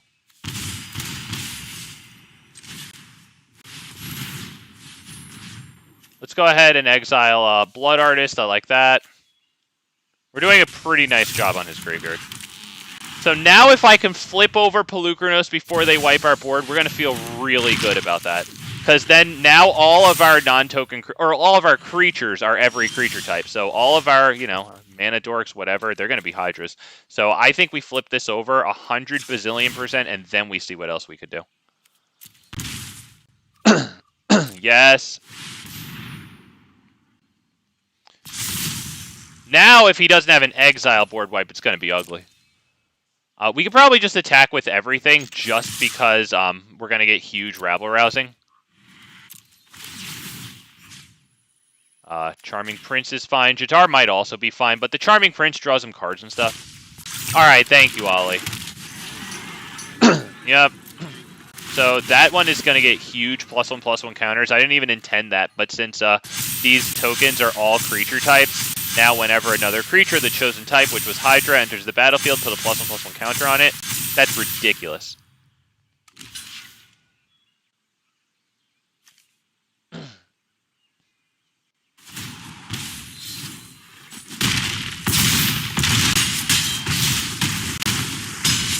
Wow. Wow. I'm not gonna lie, I was kind of looking forward to like an offensive board wipe or something. If only I had a way to give haste to all of the tokens that would have came in, but I don't know how that would be accomplished, especially post board wipe. That was actually kind of cool.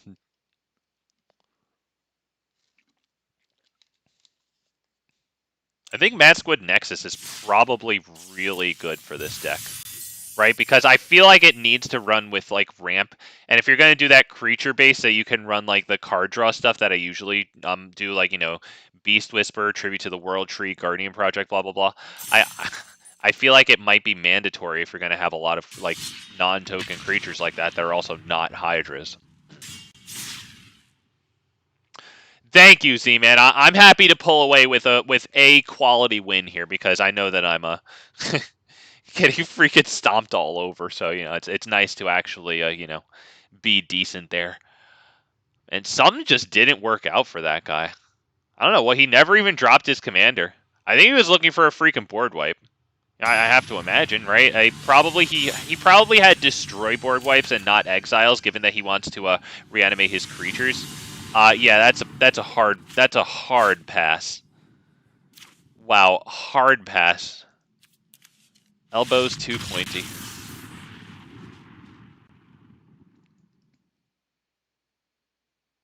All right, sick. It's just after 3 hours. I just checked. All right, so I'm gonna play one last game, and I'm probably gonna get out of here. And I want to thank everybody for not just being here, but whoever stayed too. Definitely thank you because you know, I know that people probably prefer to watch a winner stream, but you know, Very much appreciate you guys when I'm losing here, you know, when the times get tough.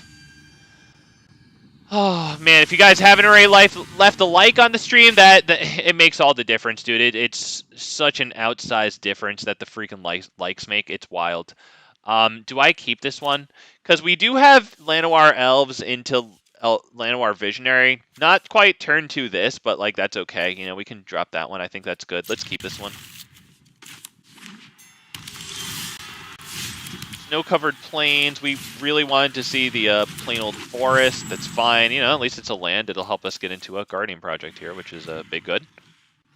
We can drop this one onto the field, I guess, instead of Iganjo. Hold open a combat trick. Not all's lost.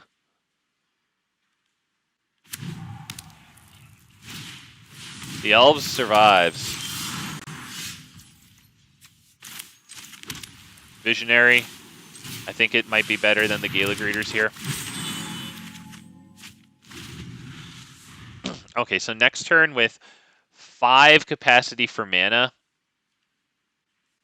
I cannot afford Llanowar or Gala Greeters into Llanowar Tribe unless I get a 4th source of green. You center untapped.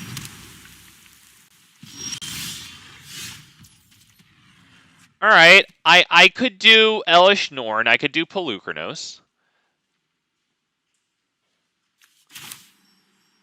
I could do Guardian Project too. It might not be the worst thing in the world to drop this one, go Guardian Project, then next turn Gala Greeters into Llanowar Tribe, draw a card for both. Greedy. Might need to do it.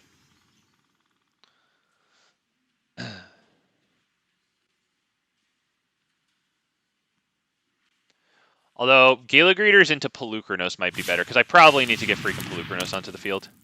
That Smothering Tithe is horrible, because they're going to have all the mana in the world. Yeah, I can't pay that, unfortunately. Alright, so let's start with this. Make sure it pays with that, or else I'm screwed. Alright, yeah. He's getting all the freaking cards here, man. Treasure token here.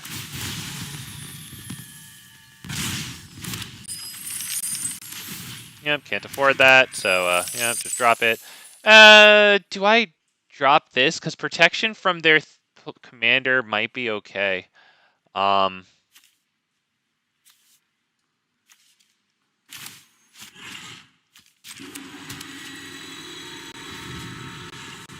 I think the protection might be a little more possibly valuable than the 4 damage, which I don't see killing their commander or any of its big dragon friends.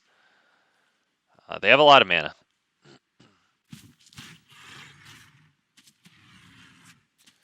Any chance you could just play regular Historic in an upcoming stream?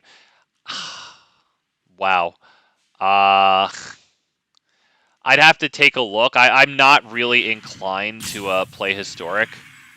Because I always, like, it's like a 3-month cycle where I'm like, oh, Historic might be fun, you know, and then I face it and it's like, welcome to Historic, bitch, have some elves. You know, pisses me off. Shit, he hit Farewell. That's really annoying. You guys, that's really annoying. He dropped Farewell. That sucks. We're gonna need a lot of creatures to drop Elish Norn down. Maybe this into a... Into what?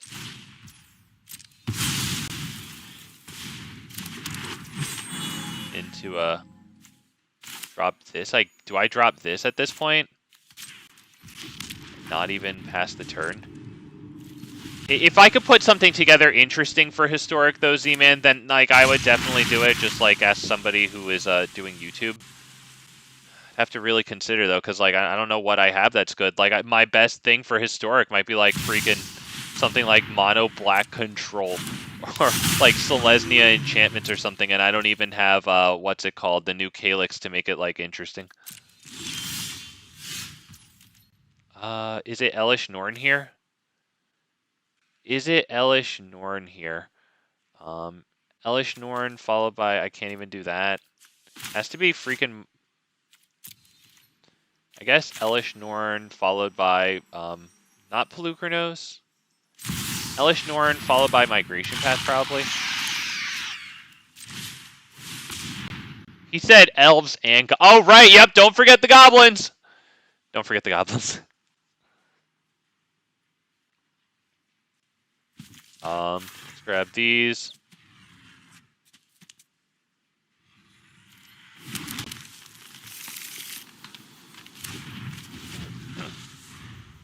All right, let's see. If I do this for 2, and then flip Elish Norn over, can I do that?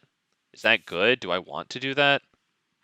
I probably want to get POLUKRANOS down and then flip... Oh, Jesus Christ. All right, let's just play another one. We're not going to sit here and actually be able to contend with this. And they're going to drop Tiamat whenever they want. Yeah, I think we can probably just get out of that and try another one. I'll play another game here to end the stream. But if you, Z-Man, ever want to play me in Historic, I'm definitely happy to do that. Especially when I'm playing another 60-card constructive format like Standard. I think that is a little closer of a deviant from the regularly scheduled stream, as opposed to switching it up from this 100-card singleton format. Oh, good, we get to end on a fucking Atraxa. Great. Okay. Okay. Because I have, like, old standard decks that I wouldn't mind playing. Like, like, old like, Orzhov, Teysa, Karlov, with, like, double on death triggers. Which is also a deck that I've been slowly and steadily amassing rares for in Historic Brawl here that I'd like to play at some point. Do I keep this hand? I don't know. We do have Shaper's Sanctuary. However, we don't have any ramp to get to that guy. Damn it, dude.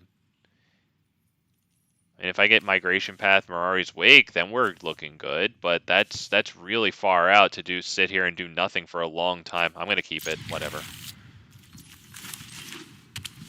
Decline. There you go.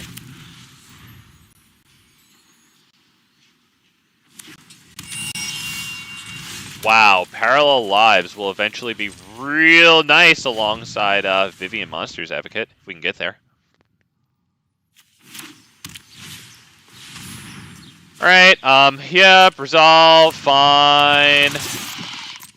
Oh, I definitely have 60-card Dino, dude. I actually, shout out to my older stuff. Yeah, I absolutely have 60-card Dino. If you haven't seen Big Fat MTG's Explorer stuff already, you could definitely check that out. And a lot of those videos are, like, the ones that aren't even streams yet. Before I started streaming, I was putting together, like, somewhere between, like, 3 and, like, maybe, like, 15 whatever minute videos every day, trying to grow that way. Alright, the Caryatid actually lives, which is pretty wild here. I think we want to get the Migration Path.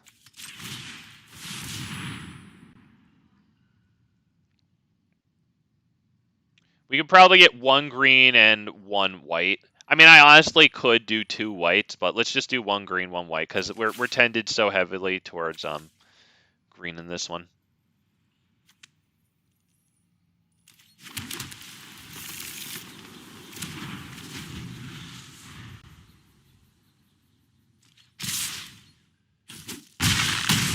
Nice, okay.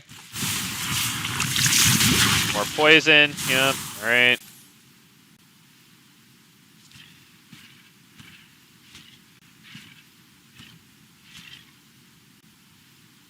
That's probably Mirari's Wake into Metallic Mimic. We really have to pray that we untap with Mirari's Wake. They got White Sun's Twilight. That won't kill Planeswalkers, though. Fortunately. Alright, that's not bad. It draws us cards. Okay, let's start by tapping this for it doesn't really matter.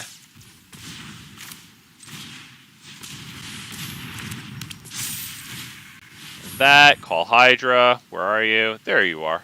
Spawns! Hey, what's up, man? Hey, glad I could catch you tonight. Hey, thank you for catching me tonight. I got to be up at 3 a.m. for work and was going to put on Thunderstorms, but I'm going to watch you till I fall asleep instead. Oh, nothing like falling asleep to the soothing voice of Big Fat MTG, although, I don't know. Sometimes he starts yelling at people, and I don't know if that's going to help you fall asleep, but, nevertheless. Let's kill this one, I think. When it dies, they proliferate, and that is kind of annoying, but I think we might want to do that. They do get a lot of proliferate there, let's be real, they do get a lot.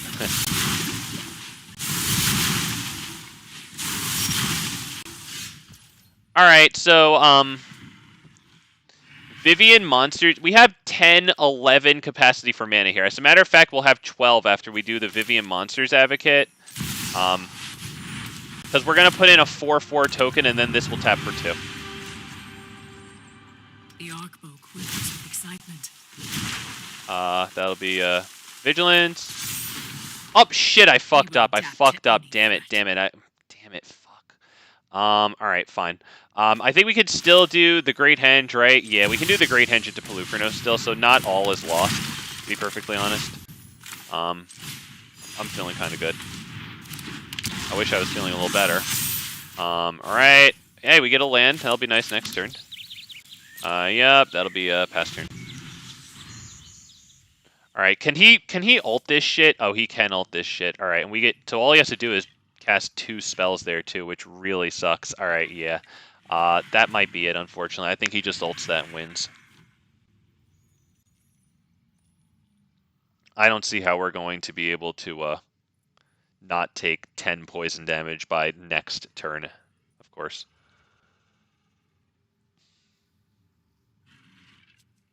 Thinking I don't really have anything with haste going on.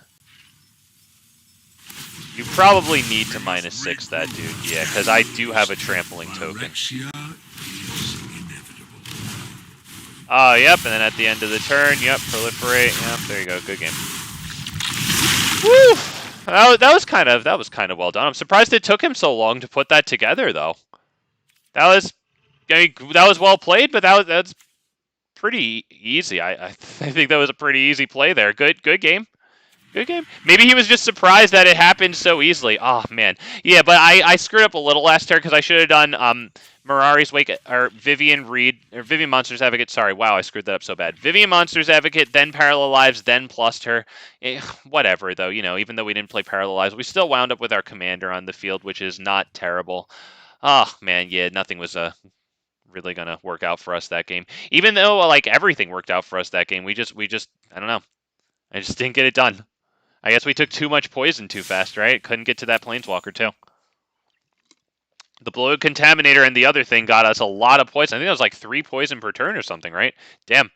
Woof! Alright, so, my plan with my gold is to get, 10 mythic packs of March of the Machines. We're going to open them. I'm going to try to get things like Invasion of Tarkir, and that's going to be, you know, when I have 13,000 gold, so not now. But we want Invasion of Tarkir. We want Monastery Mentor. We want some of the Vorinclexes. These are all these mythics that I could get. That sword that gives protection from red and green would be phenomenal, too. The Vorinclexes would be really cool in Stompy. The Invasion of Tarkirs would be really cool in everything, including even things like Jund Zayatora dragons and shit like that. Oh, man. All right, boys and girls. Thank you for stopping by as I really stumbled through POLUKRANOS here. Something isn't right with it, of course, yet. It needs more refinement. I hate to say that it needs more ramp because, like, I feel like it's getting homogenous, like ramp play big thing, like not just in the game, but also on my channel too. Like I play a lot of ramp play big thing, right? But like, I think that's how to do it for this one. I mean, it flips over for 6 mana and 2 life, you know? I think that, like, some things that I could probably take out of this deck, Wedding Announcement can probably come out of this deck, so I could probably take that out right now.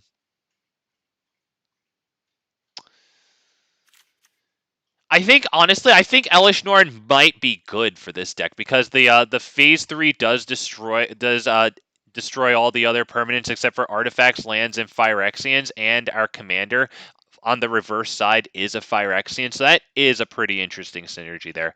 I can't say that Elesh Norn comes out yet. It actually seems pretty freaking cool in this deck. I don't know.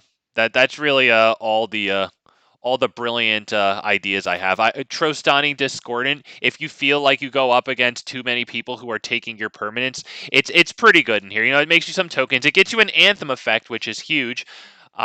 Especially if you're running things like Garrick's Uprising, because it takes your 3/3 tokens that you're making with your commander's backside, with Vivian Monsters Advocate. Hell, even with Tender Shoot Dryad, right? When you have the City's Blessing, those things come in at 3/3, but with more Anthem effects, they come in as 4/4s. That helps with Garrick's Uprising. It can help with Tribute to the World Tree too. Is Depopulate the best board wipe here? You don't. Well, the reason that Depopulate is in here is because it costs 4.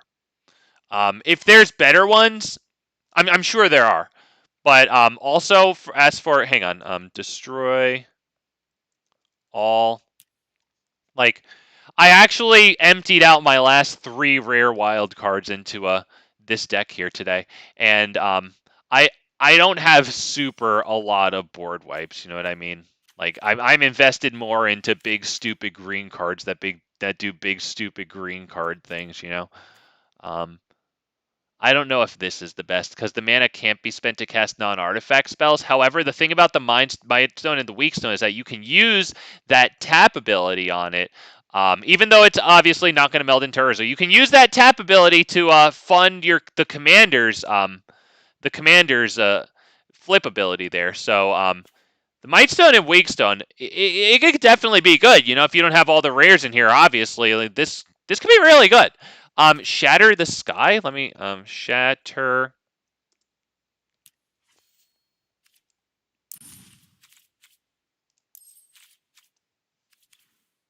Yes, please. Okay. Thank you. Yeah, that's pretty good. I obviously don't have it yet, and I'm happy to see that it's a rare. So that might come at some point to my stuff. It'd probably take a while. Hey, Z-Man, thank you for stopping by. Hey, everybody, please leave a like on your way out. I hope you feel that I earned it today. Not to toot my own horn, but I kind of think I did. All right, so take care of yourselves. Take care of each other. I think tomorrow I want to run some black creatures in standard. Actually, flip the format over. I'll just pull that one up really quick. If anybody's here, you can take a look at it really fast before I end the stream. There aren't many budget board wipes, but I'm happy to see that one is not a mythic. So that one's pretty cool. And obviously, yeah, you probably told me that one because it draws us a card. But I think this is going to be fun. I want to reanimate stuff, so I have Archpriest of Shadows, Junji, Cruelty of Jix to reanimate. I even have one of these. I could bring it up to 2 of these. But yeah, a good thing to reanimate is this Shieldred here, right? Because you bring it into the field, a creature gets destroyed or a planeswalker, and then it dies because creatures suck. But then you bring it back, and they keep on sacrificing while you have an extra creature. So that might be fun for this thing. I hope you guys enjoy it. I took out some of the more control-y elements, like some of the kill spells, and obviously the 5 Invoke Despairs from the mono black control deck that I played the day that Invoke Despair was gone. But I love Evolve Sleeper. We've got 2 of these, 3 of freaking these. We've got these things because it's a good acceptor of the backup ability from this, so we can swing in with some form of evasion and actually reanimate our creatures. Yeah, and then I just really like the Flesh Gorger. So take care of yourselves, take care of each other. And we'll see you tomorrow here, 6 p.m. Eastern Standard Time on the Worst Magic the Gathering stream. Bye-bye, everybody. Please like my stream. Thank you so much.